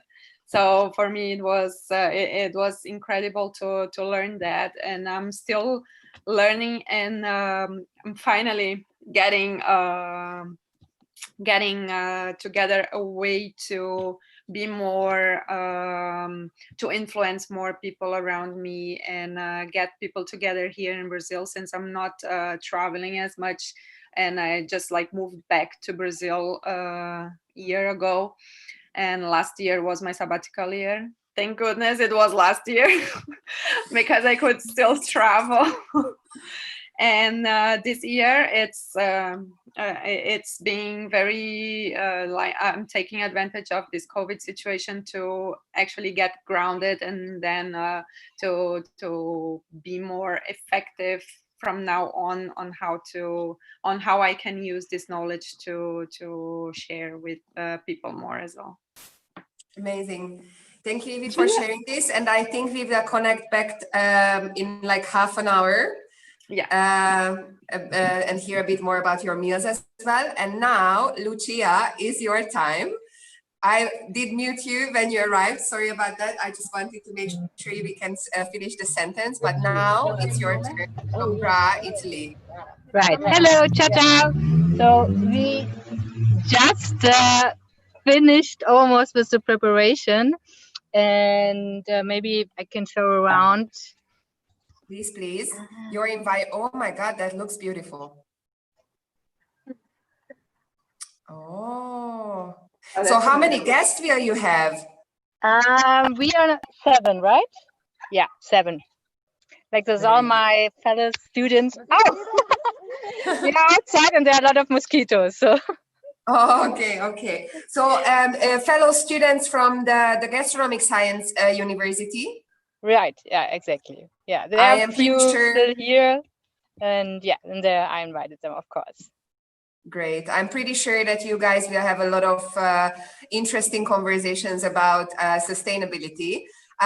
So tell me, what is the menu, what you prepared for today? Okay, the menu, like within the invitation, I asked them to choose a recipe what has a meaning for them, and or is the main ingredients are local and seasonal. bite. So I choose to make like a melanzana alla parmigiana, like something like this. Like I reinvented it and made it by my own eggplant gratin. It's like, let's call it eggplant gratin. So, and maybe you want to say what you made? Yes, please. Everyone can introduce themselves and the dish what they bring to the table, please. Yeah, I'm just gonna get the. Okay, wait. Can you Hi. in the bowl? I made peaches are in season here, so I got some peaches, basil from the market today, a little bit of goat's milk cheese from the area that's just a little bit aged, a little bit of sugar and local honey and bee pollen as well. So that's one dish that I made. And the other is a risotto with some butternut squash and a little bit of garlic, roasted garlic. Wow, sounds delicious. Yeah, I hope so. It looks. We haven't tried it yet. You want to continue? Maybe you also want to introduce yourself? Yeah, Hannah, come. I'm sorry. Yeah. So my name is Hannah. I'm a student at the school, and I also have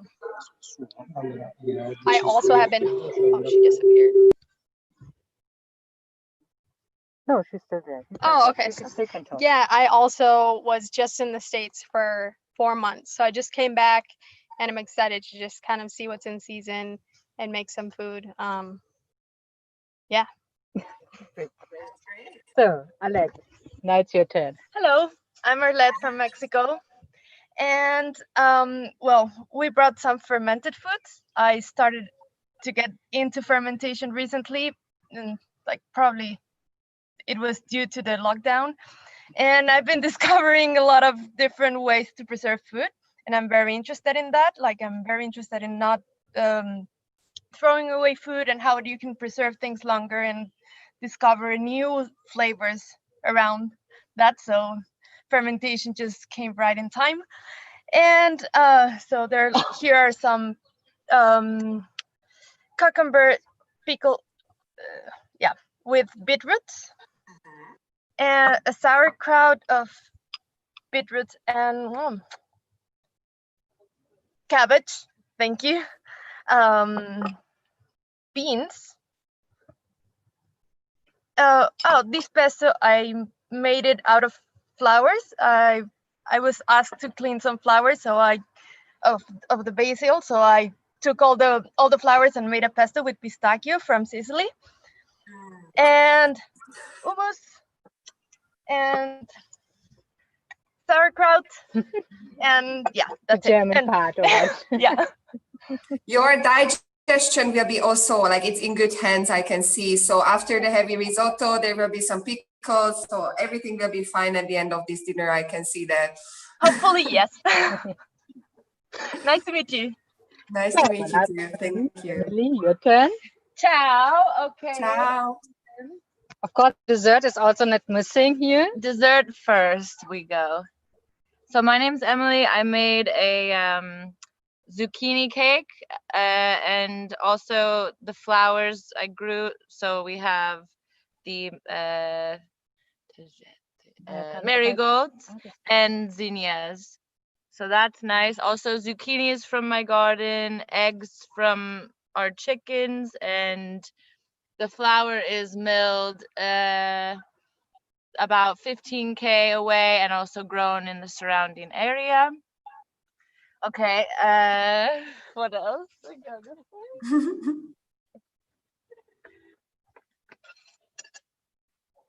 Also, like Arlette, I'm really into pickling lately because of the bounty from the garden. So this is a beet and cucumber salad with mint, all grown from the garden, and with some local walnuts.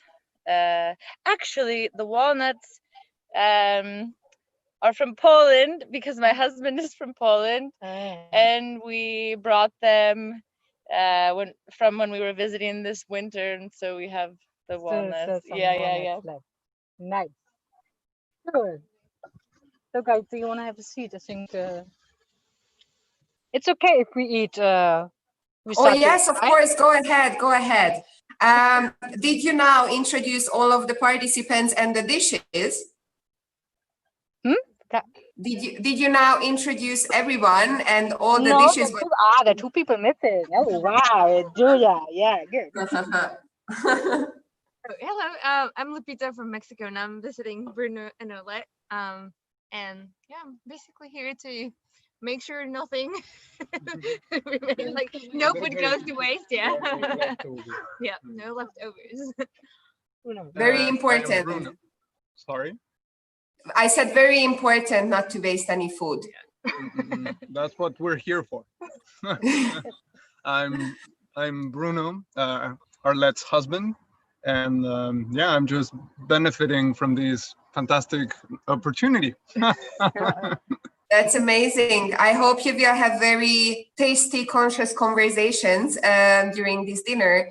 So Lucia, can you maybe tell us what is your goal? What are the main topics or insights maybe from the past few weeks, what you would like to share today and discuss with your company around the table? Yeah, good question. What I want to talk about with you guys. I had something in my mind, but now it's gone. Basically, I like what can you do? Like, for instance, what Arlette and Emily brought up, like, what can you do with food, and like, and in terms of like how to avoid food waste and how to make it even better, more delicious, whatever. And that there are so many ways of preparing food, and I think we demonstrated it very well tonight. And yes, and also maybe like for me, like the main important was very a question what is very close to my heart is like that we should more often ask ourselves where our food comes from. You know, like, is it normal to have avocado during winter or bananas or something? Is it natural? Is it sustainable for us to have everything to every time, or should we rethink how we eat, what we eat, and yeah, how we consume in general? Great. Thank you so much for sharing all this with us, and I will let you go to eat now. I don't want to stop you from trying all that delicious thing what is lined up on your table. Thank you for introducing your table, and have a lovely evening. Thank you. Bye-bye. Bye. Bye-bye. So in the meanwhile, I would like Francesco to maybe tune into Scuderia again and see how are the conversations evolving there. Is that possible? Hi, Julia. While Sarah connects, I am going just to say you I think I was thinking with Francesco that this experience is amazing because it reminds me a lot to a movie from Pierpaolo Pasolini. Maybe you know, like, it's one of the greatest director, the Italian greatest director, probably one of the greatest director to all of time. And he made like this documentary that it's called Comizi d'amore, that means like speeches of love, during the 60s, where he went through all Italy just to speak in it was a particular situation because it was the period also of the economical boom in Italy. So in order to see the perception about a specific argument that was love between like people from different parts of Italy, and also in that particular moment where things were changing and were exploding in a certain way, I like what we are doing because it reminds me a little bit what he was making, because in a particular moment like the one that we are living, where there is this COVID situation, we are making a sort of not comizi d'amore, but maybe speeches about food, because we are just documenting what is the perception of food in different countries and different places. And also we are doing this in a moment that in a good or bad way, of course, but it's a moment of change. So there's a little bit of that spirit, and we liked it, and we wanted to share this concept with you. And now I also see that our colleague Claudia with Lorraine and Sarah and Xavi are there, so I'm going to pass the torch to them. Thank you for the analogy, though. Thank you. Hi. Hello. Hello, hi. Just to tell you that we are very proud of this unique global experience. We, wait, Sarah, what did you do? I was showing my dish. It's amazing. So it was very inspiring to see all our climate shapers from all over the world connected, sharing meals. And it was very inspiring to cook, feeling connected with them. I don't know if you have seen the world with the faces of all the climate shapers. Very shortly. So if you want to show it again, maybe a bit more detailed, because Sarah showed it shortly at the beginning. We are going. We have, how do I turn the camera? Yes. So here we started a bit of the brainstorm, which is like, what are the actions that can reduce your carbon footprint? How do you imagine the cities of the future? What does it mean to live in a circular way? So these are just a few questions, and people have left their responses. And on the other side, you see our beautiful world map. So we start here from US, South America, South Africa, all over. We have a lot of people from Europe, as you can see. You see, Julia, that's you. That's you. Bernardo, Alessandro, and all of us here going towards Asia. We have a lot of people from India, someone living in India. We have Jakarta, and that is Hong Kong. Yes. Amazing. So tell me, what kind of conversations did you have, and what kind of inputs do you see under the questions with the post-its? Let's see. Let's go to the post-its. Lauren, you want to share what kind of responses are coming out? So what are the... We have, how can you reduce your environmental impact? We have low footprint foods, no plastic, less meat. Let's see. Farmers, more farmers. Mm-hmm. Slow food, shop local. And then how do you imagine your city in the future? Mm-hmm. And we have don't waste, urban farms, diffused or decentralized. And green kitchens. We have shared vertical gardens. We have, what's that, Claudia? With the best lifestyle, and you can breathe better in the city of the future. No private cars will definitely help you breathe better. Mm-hmm. What does it mean to you to live in a circular world? We have living without waste. Waste equals value. And accept the diversity and connection. And give value to every single ingredient. The world is a system. Very good. So I see waste prevention and like utilizing all our resources is coming back as a very regular point from the audience who is there. And during the day when you were preparing with Lauren and Bernardo, who are also participants of the boot camp. What kind of conversations did you have? What did you learn? That bread, what Bernardo made, looks amazing. And I'm still really curious about the Hungarian dish because I haven't seen it yet. We chose we couldn't We find knew it. that. We knew that. We did the German version of you. The German version. Sorry for the disappointment. Okay, all right. Yeah. Next time. But if you see, we placed you in Germany also. That's okay. But I think what we learned, oh my God, you have to look at that bread and oh my God. Can you see those? Crumb Oh, wow. Can you see those bubbles? I mean, this is really a masterpiece. And Bernardo. That's Bernardo. Ciao, Bernardo. You want to say hi? Yes.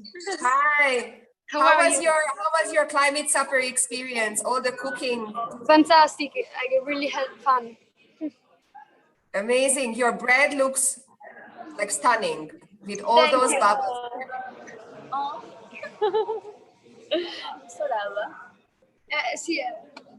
That's Bernardo's sister. She's a bit shy. Do you want to say hi? Ciao. Vuoi salutare? Hi. Hi. Hi. So we actually really were in the shoes of all our different climate shapers, trying to adapt their dishes, trying to research what ingredients can you find in those regions. Claudia feels almost Ecuadorian today. Sí. She made Obrigada.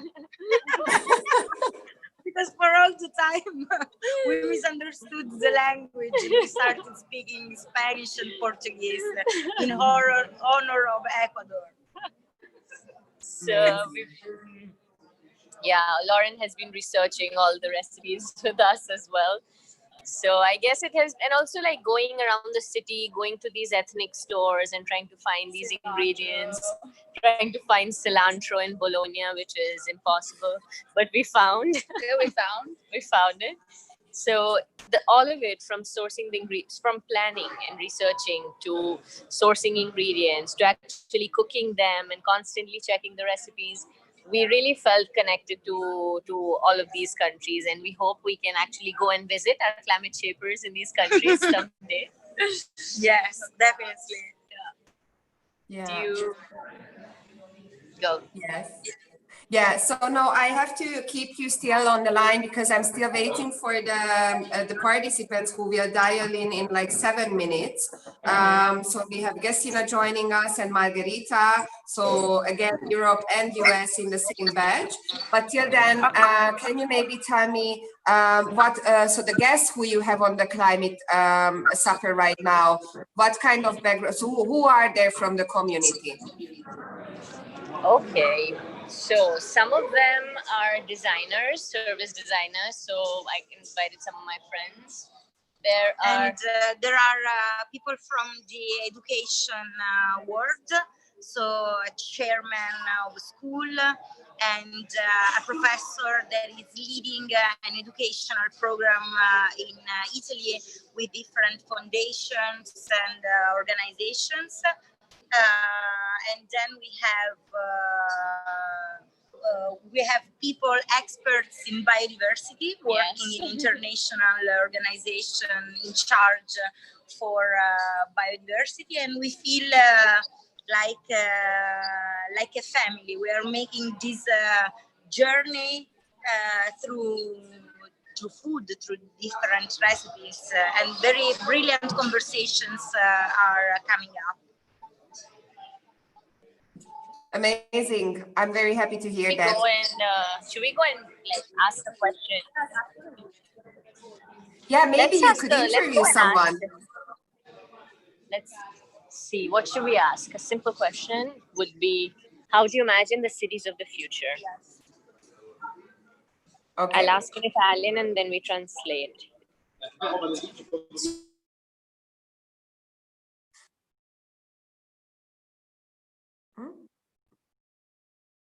Did we lose them?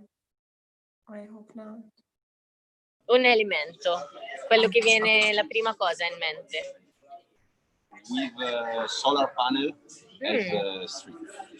Okay, with solar panels, so renewable energy. In italiano. Sì. Allora, tutto verde. Tutto verde, bellissimo. Everything green. Everything green. And you? I will imagine them inclusive. Absolutely. Inclusive. Yeah. Cities of the future are inclusive. What are the cities of the future for you? Circular. They're going to be circular. They're gonna be circular, yes. From energy to waste. Perfect. Let's go and find more people. Come saranno le città nel futuro? Diffuse. Cosa vuol dire? What does it mean? It's not going to be concentrated in one place, but they're going to be spread around. So decentralized. Decentralized. Yes. Decentralized. Come saranno le città in futuro? Ah! Wow, there won't be any more cities. They won't exist anymore. There will only be individual settlements dispersed. Come saranno?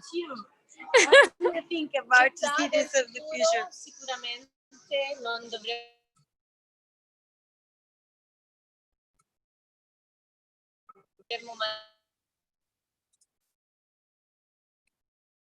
Francesco, I think I lost them.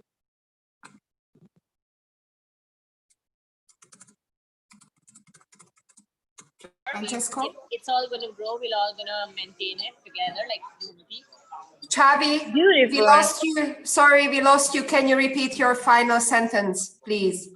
I was saying that we will never, in the cities of the future, we will never have to buy food again. We will grow it as a community, and everyone will have right to whatever grows in the city. Well, that sounds good to me. And I agree. This is my part, my contribution. Claudia, thank you so much. Did you see? Remarkable contribution. Let's go ahead. Did you see Amanda dialing in from Indonesia, and she even had someone from FAO from their local office joining her making a corn soup. Amazing. Oh, wow. Amazing. So delicious. Let's go and ask more people. Do we have more time? Yes, please. Luca, come saranno le città in futuro? In which language? In English. What I wish is that there won't be any more private cars, as I wrote there, and hopefully more a place where you can enjoy the possibility to meet people, and not kind of frustrating, stressful cities the way we imagine them now. So hoping to have everything at your fingertip. Hopefully more sustainable, with less confusion and less need to grow, become bigger and bigger, build a lot of what's the name, concrete, so buildings, something that is more like living in the country. Yeah. Feeling like this. This is my hope. And we will. What do you let's think? do our best to go in this direction. So really. not investing in skyscrapers, and something that can only go into that direction. Thank you. It depends on us. Let's do our best. The cities of the future will be in our hands to transform. Thank you. Ciao. Beautiful. Posso disturbarvi? Come saranno le città in futuro, secondo voi? Popolose, probabilmente. Unfortunately, they would be full of people. Yeah. Secondo te? I hope more smart. What do you mean by more smart? Basically, you can do everything in the city simply using your device, like having to deal with all the Municipalities. social services, find a job, something you can already do, but simpler, easier, and available for everyone. Thank you. It's amazing. According to you, Sylvia. So I have two theories basically. One theory, the city are going to develop in vertical rather than in horizontal. And the other theory, the cities would be more spread around and move in like a natural and rural area. So you're not gonna have a real city. But more spread houses. More diffuse, more decentralized. That's a theme that's coming back. Interesting. Thank you. Chichis. Come sarà Chavi, I have a request. The Chichis already told us a bit about Scuderia, the story behind, and that's our first living lab. Would you mind showing the little houses in Scuderia so that our audience can also see it with their hands, not just like on the explanation? Thank you. We should have done a local discovery in Scuderia. Yes, indeed. We can still do that. Yes, let's do a mini version of that. Some of the houses. So we have 3 main houses divided for the works of the future in the food sector. So let's start from the first one. The first job, let's say, of the future is the food alchemist. It's a bit.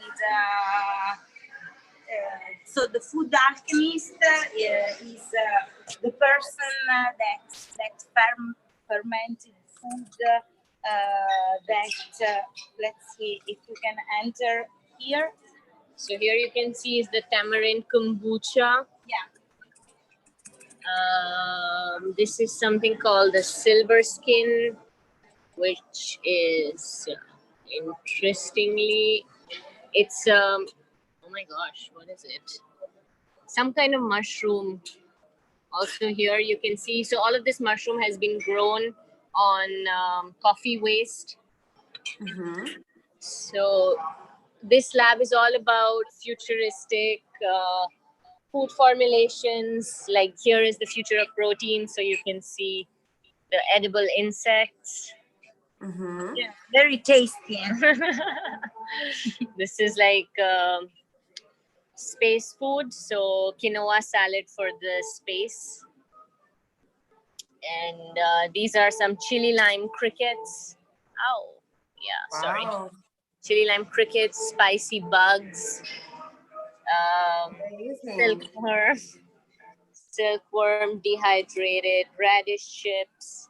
The algae, like the spirulina alga, that is 100% organic and made in Italy. And then again, cricket crackers. So this corner is all future of proteins. Here you can see a lot of things fermenting, a lot of vegetables. Great. Thank you so much. Maybe we do the other houses a bit later because I have participants finally in the room I would like to connect to. Thank you. See you later. Thank you. And the urban farmer and food maker were the other two. So we have. Yes, maybe you can still show them later. Thank you. Thank you. Thank you. Thank you. We miss you, Julia. I miss you too. Soon, soon I see you, not only through a camera. We cannot wait. Exactly. Bye. Bye. Hi, Gassina. How are you? Hi, good. That was interesting. We started with some insects. Yes, because the team in Bologna is based in our living lab, or they're hosting the Climate Supper in our living lab, and they were showing all the different sections what we have, and that was the Food Alchemist house with different protein products as well. But tell me, where are you? Your setup is pretty attractive as well. attractive. Yeah, so we were thinking how to do a healthy and sustainable snack while you're outdoors, maybe while you're camping, because often there's a perception that if you go camping, you have to buy whatever packaged foods to get you through, and but we were thinking, no, you can actually also prepare something really nice at home and then bring it with you and enjoy it in a beautiful landscape. So we were planning to be at a campsite this weekend, but we had a little personal problem. So we're actually now set up in the garden, but it's also super nice. And then I have Paloma, who you can see, she's also camping, and she can talk about what we cooked. And then I also bring Tom and Mel with us to this global supper, who I know are very passionate about sustainable food and have made sustainable snacks a lot. So they can also speak a little bit about the process and how they do it. All right, let's do that. Okay, yeah, maybe we start here just briefly with what we did. Martz, do you want to show us? Yes, of course.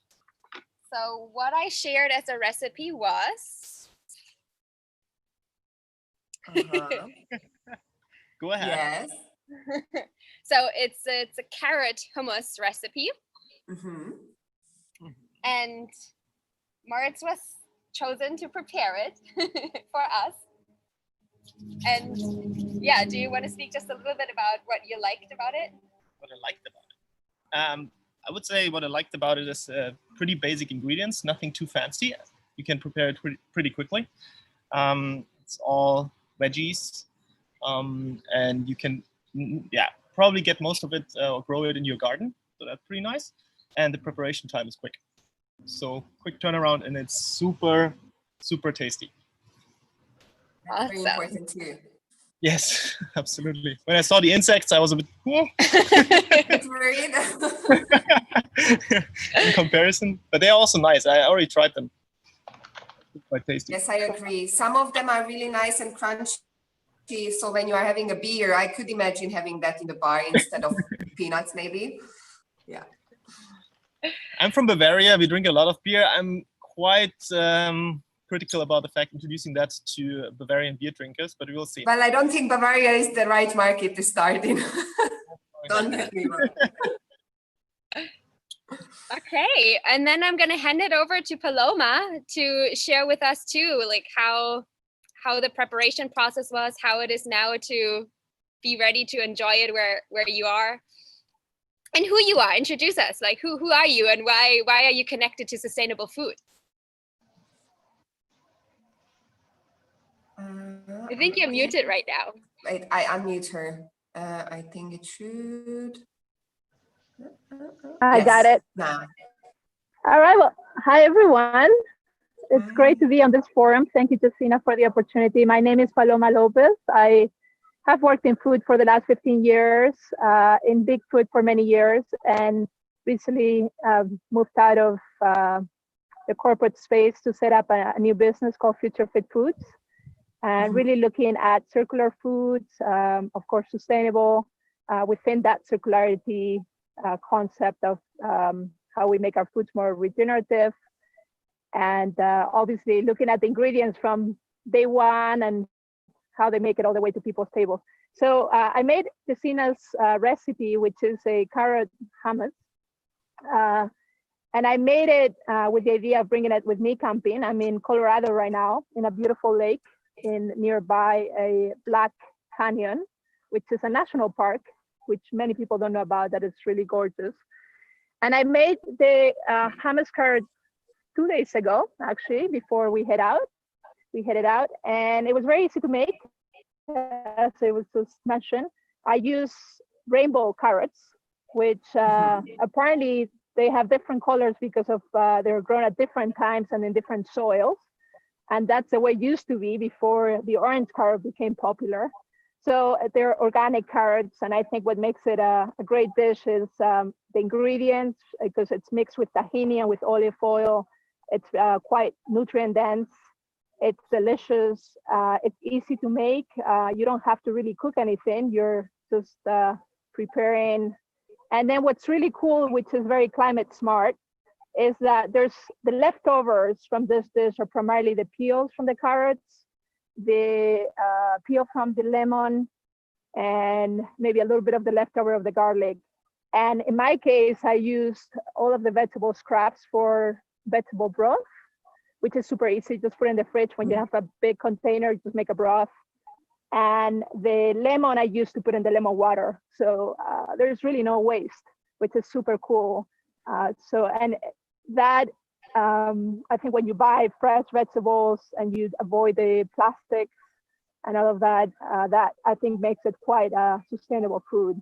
Of course, no food is perfect nor totally sustainable, but the fact that you can avoid most of the waste, at least at consumption, the fact that you're sourcing from organic and whatever you can, of course, regenerative, which is starting to emerge.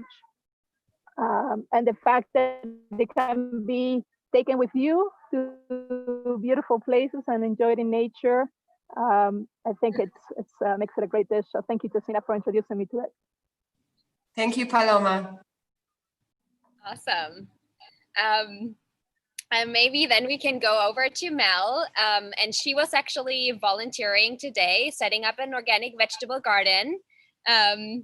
So yeah, what is your connection to food? And I think you've also done this kind of hummus recipe a couple of times.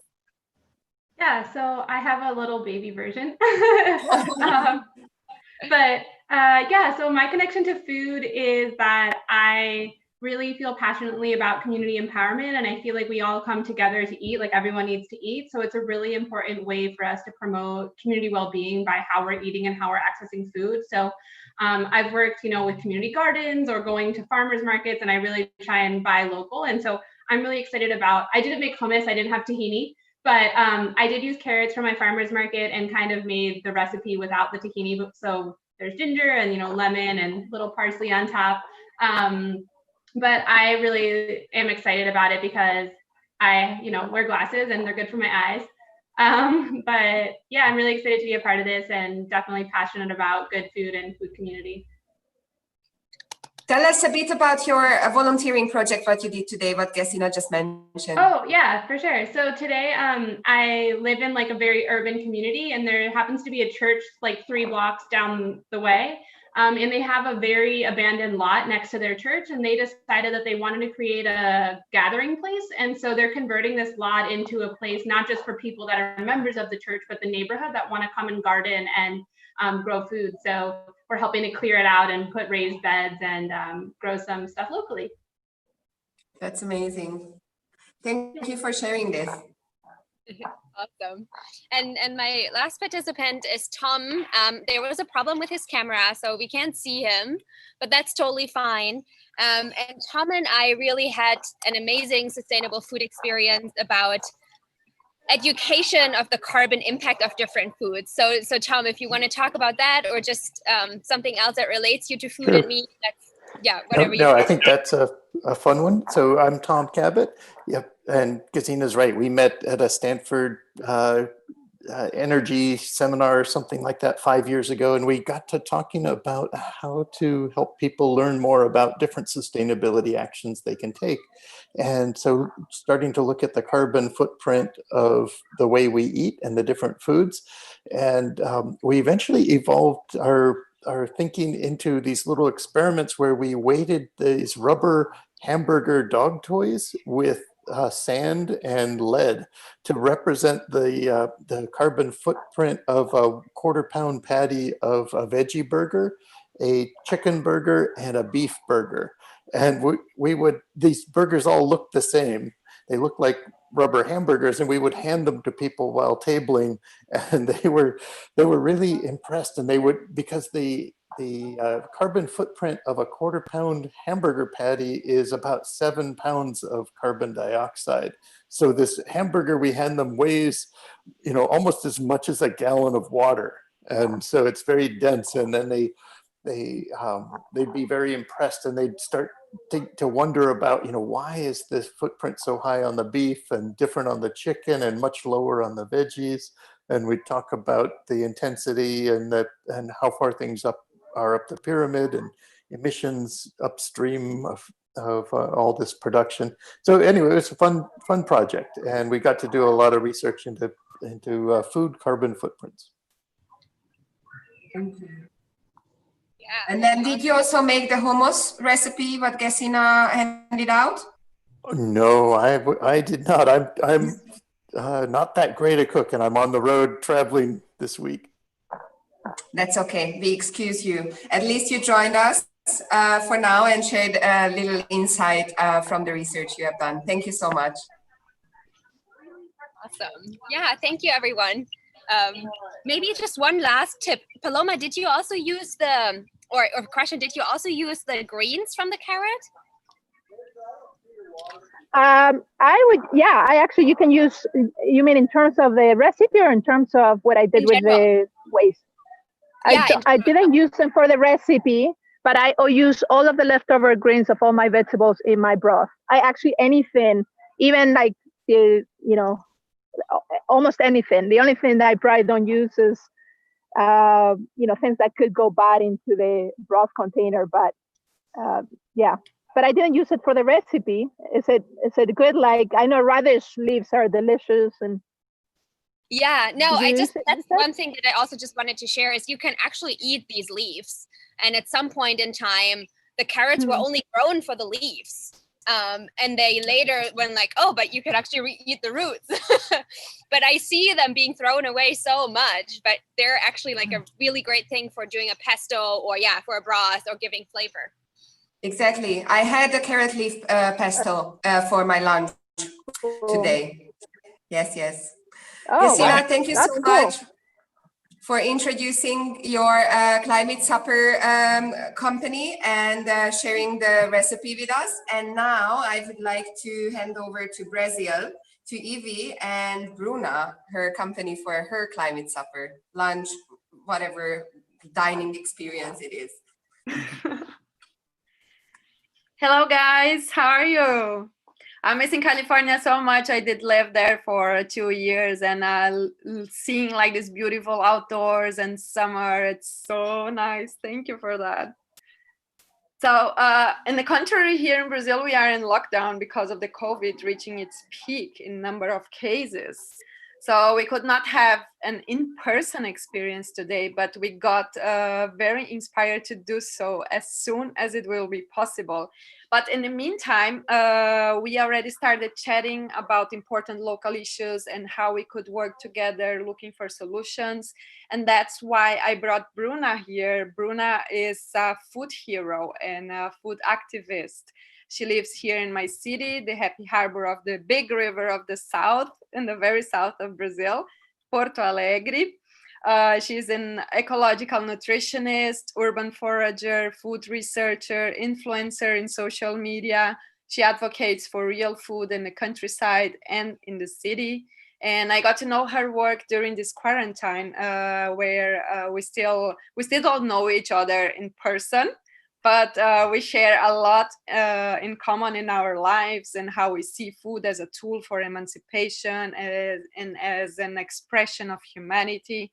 And with the motto of real food in the countryside and in the city for rights and food sovereignty, our conversations highlight the socio-cultural dimensions of food and nutritional security to bring food production and consumption closer together. So welcome, Bruna. Thank you for being with me today. The stage is yours and you can showcase your beautiful work here in Brazil. Hi, everyone. I have a little shame to speak in English, but I thank you for the opportunity to share about my company. I have a social enterprise with a friend. We called Crioula Curadoria Alimentar. This name is because when we talking about the native seeds, we use this term crioula in Portuguese. So we work with neglected and underutilized species, wild food, forgot food. There are many names to call this plant we can eat, and we don't know that we can. And the most of these plants that are in the parks and domestic gardens. So we share information for the people.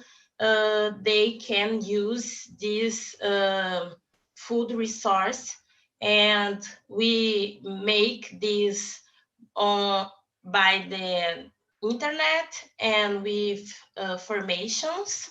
And how I knew Evie, he made a course with me and Bettina, and we work with traditional farmers from the region of Porto Alegre, and we input them information, knowledge for improve their works with seeds, Criolla seeds. And I've been participate of Top for Food on 2014 until last year. And I think is it. I don't know if someone has some question I can answer. And thank you a lot for the opportunity. Thank you, Bruna. So I know that you could not like sit next to each other. You cannot really share a meal in person, but besides having these very conscious conversations, what are the meals what you like to share when you will see each other in person the first time? What would you imagine as the first shared meal, what is coming from your region when you can meet? It's the food that we collect in the city. I'm going out with Bruna, and we are going to collect our meal in the city and are going to cook something based on what we collect in the city, which is grown just randomly. And Bruna has this beautiful work where she shares in her Instagram situations where she encounters a plant that is edible on the street, like being grown on the walls, and it's super inspiring. And the way that inspires people as well to recognize these foods that are edible gives them independence, and these foods are very high in nutrition properties as well. So we are planning to do something when this COVID situation ends on like also urban gardening and producing something in this direction. So me and Bruna, we connected, and I think we are going to do great things together, and it's just the beginning. Perfect. Thank you so much for sharing this. I see a very excited Italian team ready to also introduce their climate supper, and I think they're also kind of hungry. So I will jump over to Italy now. Thank you, Evie. Thank you, Bruna, for being with us. Hi everyone. Hi. Hello. Hi. Yes, we are going to eat soon. We finally managed to prepare everything. So yeah, I'm happy to be here, and I have a few friends here around me. And so our supper tonight is concentrated on local products. So products from the region, so Umbria. It's the central region of Italy, actually. And so one focus was on Umbria, and the other focus is products that come directly from the garden, because we live in the countryside, and we have vegetables growing just 2 steps outside from the door of the home. So as I shared in the chat, we were picking mint, tomatoes, vegetables, and everything during the afternoon, and we started cooking around 6, 7, and soon we will be eating stuff. So yes, and we have a friend that was really nice. He wrote some. He wrote some. He works with a local beer producer that is called Flea, and wait, Giacomo. Like he's very shy. I would like him to say something. Vieni, dai, per favore. He can also speak Italian, and you can translate if that makes it better. Non vuole, okay. But we have Alberto that he's very fond about Flea, so he can tell us something. Yeah, Flea is a local beer from Gualdo Tadino, Umbria, and is a beer made in a eco-sustainable way, in an eco-sustainable building with local ingredient. And the water that we use to make this beer is it comes from Gualdo Tadino, no? It comes from Gualdo Tadino, and is in a natural way. Okay. And yes, so I don't know if you have any questions or if you're curious. I always have questions. So tell me, besides this experience cooking together and everything, what kind of conversations would you like to have with the others around the table? Will you share some of your experiences from the past 3 weeks, or would you like to share with them the idea of what you will work on during the hackathon next week? So what's the plan for besides eating? Okay. I already like told everybody about, of course, about the digital bootcamp and the objectives of the bootcamp, the fact that it's a super international environment and that we are all fond about sustainability, and it's nice because I told them about the hackathon and about my idea of like reducing the gap among consumers and producers. And I think in a region as ours, Umbria, this is like it's easy because it's a small region and it can be like something that can be really effective.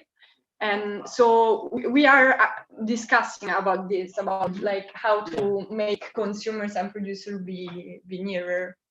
Amazing. And Margarita, you also shared with us on one of the conversations this week that you started the research with restaurants how to reduce food waste in the area. Do you happen to have your friend who you did this with you tonight? No, it's actually I did it with the work. So okay. Yeah, it's not with the friends. It's with with work. But yeah. So Margarita was also interviewing some restaurants to figure out how can she and in this case her work help them to reduce food waste, and we are meaning here the on the end consumer level. So a lot of different conversations and topics to make your dinner even more interesting. And now I will let you go and enjoy that delicious meal what you prepared, and I will travel back without any environmental footprint to the US and hand over to Beatrix. Thank you, Margarita. Thank you. Thank you so much. Bye. Bye. Bye. Bye. Bye. Bye. Bye. Bye. Bye. Enjoy your dinner. What's the name of the beer? Oh, thank you. The beer, it's called Flea. I have it here. I can show you. Show it. Yes. Flea. Flea. Send us a link in the chat. I want to look it up. It looks delicious. You have to come to Italy and to Umbria. Really, I would love to host you. You come to. We'll bring some beer from California. Yeah. Maybe you can join Margarita for the olive harvesting season. Yeah, I love that. It's really nice. Big olive trees, can you tell, in my yard? I don't know if you can see them. Oh, there we go.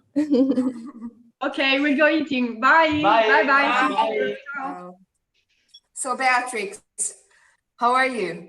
I'm good. I'm sorry I don't have a guest, but for a very good reason. I invited my friend Liz, who works for a nonprofit locally, and she had to attend a city council meeting at noon about declaring a climate emergency in one of the towns in our county. So I'm solo. Gassina told me she was making hummus though, and I didn't have carrots, but I did make something similar to hummus. It follows the same basic formula. And I used fava beans. That's what I had in my fridge. So I made a fava dip and just blended up almonds, favas, olive oil, mint, a lot of mint from my garden, and a little bit of Parmesan cheese. And, you know, as we started, I was thinking that it was really a wonderful coincidence that I had fava beans in my fridge because they are a wonderful sustainable crop. They're a cover crop, a nitrogen fixer. And so after you harvest your main crop, you plant the favas, usually in the off season, so like over winter. And they're a legume, so they replenish nitrogen in the soil. I actually did it in my garden this year. The thing is you have to pull them out before they produce beans to get the full nitrogen benefit. So I still have to buy fava beans because I don't actually harvest them. Yeah, and I love them. They're, for those who don't know, I think that Italians know about fava beans, but in the States, they're actually not very popular. But it's a bit of labor to, you know, shuck them and then you blanch them and then you shell them again. And I actually find it really, really therapeutic and nice. I usually put on some music and spend, you know, some time doing that. And so, yeah, that's all I have for right now. I'm probably going to go in and snack a little bit more after I finish these. That's good. So now the question is not valid anymore. What will you talk with your company around the table? But your idea, life-centered idea, was one of the winning ideas for the hackathon upcoming, coming next week. Would you like to maybe share a bit about this idea? Yeah, I don't remember exactly how I phrased it in my pitch, but essentially, I believe that our highly globalized food system is broken, and I'm not opposed to trade. However, I think that we need to restore regional food systems. And I feel like, especially in times of crises like the pandemic, we're learning that smaller scale production can be much more resilient and adaptable. And so my team is going to work together on some type of solution. I don't know what exactly yet, but we're going to try to think of an idea that supports local producers and restores local traditions of food production and consumption. Sounds very good. I'm very excited about next week and hear all of the idea formations and the prototyping and everything at the end of the week. Beatrix, thank you so much. I think we can go back to Italy now because we have Alessandro on the line who has been traveling the whole day to actually reach the point where he will have dinner. Alessandro, are you there? Yes. Yes, hi. Amazing. Hi, everyone. Hi. Yeah, I'm here with my friends. We are making dinner. We are just started, but I'm very happy to be here. I'm in Bellagio on Como Lake, and tonight we are talking about how lockdown and how COVID-19 has transformed our behaviors and our habits, and so we are happy because here is the Eleonora and Luca's house, where they moved here from the lockdown time, and they started to grow their garden, and they started to harvest the fruits and the herbs directly from the garden. And tonight we will eat, and we are eating the herbs and the fruits from their garden. So we will eating. Hi. Hi. Salutate ancora. Hi. Ciao. This is not from the garden, but it's okay. Oh. Okay. All the show we get. All the show. The show started, and sorry, guys.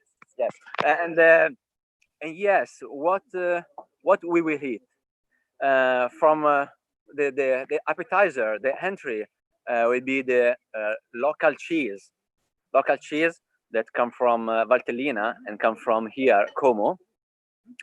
And we will continue with risotto, 2 types of risotto with the herbs harvested here directly from the garden, and with edible flowers. And also we will continue with risotto and pears and cheese, taleggio, that come from also here from Valtellina and from Como. After that, we will eat polenta, polenta with fish. The fish it comes from the lake here, the Como. The name of the fish is agone, or is it correct? Agone fish? Yes, Missultini. Missultin. Missultin is the name here, the right name. So we are for we are talking. So we are talking about how Luca and Eleonora, the mindset that changed after the COVID-19, and also we are talking about how we can improve the local products and the local farmers, and of course we can improve the local economies, starting from eating the local products, and be at the same time sustainable and help the local economy. Amazing. Alessandro, I think we have very interesting conversations over very delicious food. I am pretty jealous. But at one point, I will make it to Italy and eat all the delicious food from there. I would not hold you back, because I think your company is waiting for you to join them and enjoy that meal. And we have Sara and Xavi from Bologna, and I think this is it. We will now. Yeah. Close. Hi. The Ciao. How are you? Oh my gosh, that's beautiful. Yeah. Very great. I will show you what we are eating. So this is taleggio. Mamma mia. Yeah. Semi-grasso. The chef say that I'm wrong. This is semi-grasso. Okay. The other one. Yeah. Oh. And also we are eating. Can you show the polenta? Yeah, we have seen it. At the end of the table, we are eating polenta, and also we choose wine that not come from Como, but from Lombardia, the region where we are. Very cool. Mamma mia. You should taste this cheese together with the bread of Bernardo, because Bernardo made an amazing bread for our dinner. Super cool.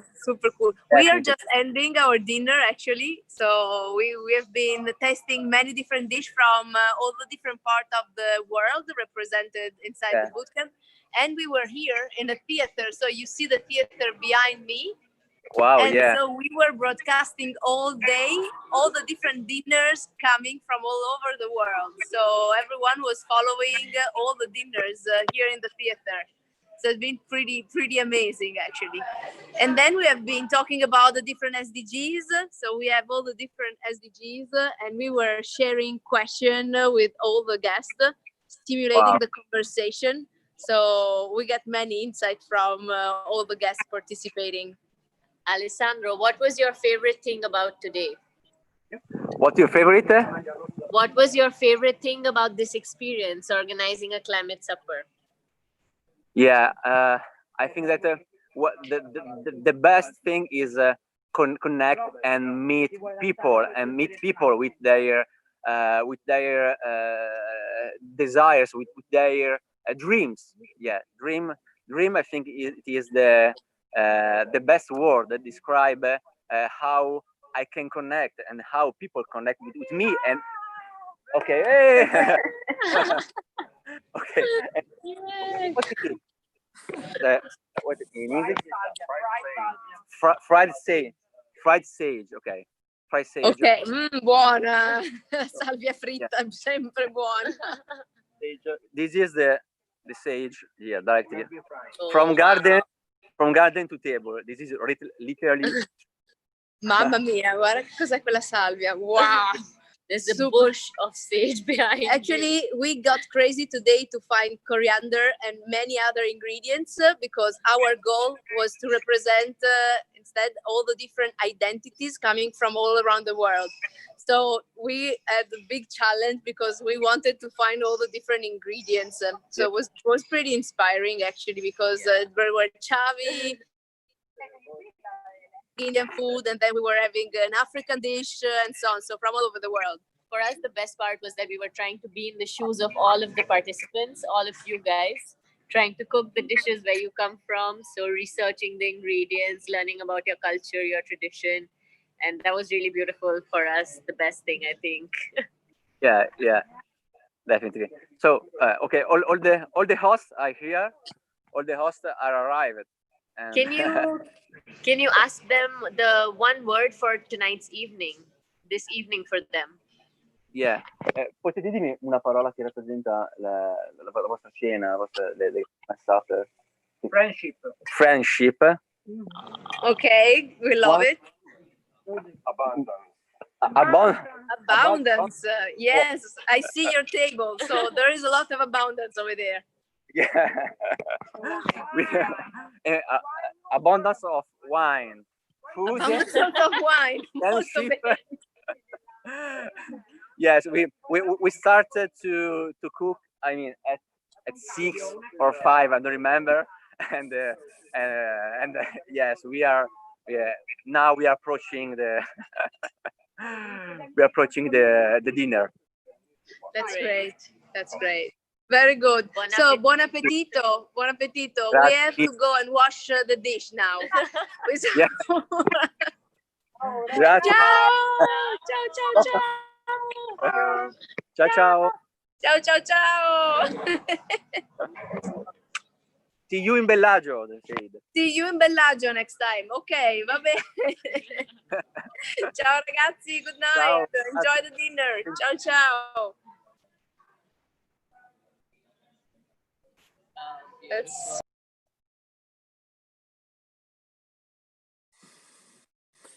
All right. Sarah, we cannot hear you. I'm so sorry. So good. Ciao, girls. Hi. What are you eating? What are you cooking?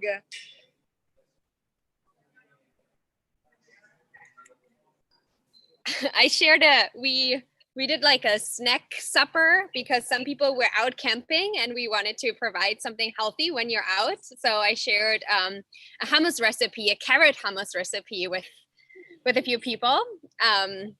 And it was really nice. And we also learned a lot about carrots and the different colors of carrots, and that you can use the skin to make a vegetable broth, and that you can eat the greens, because I think a lot of people don't know and they throw them away, but there's so many uses for those.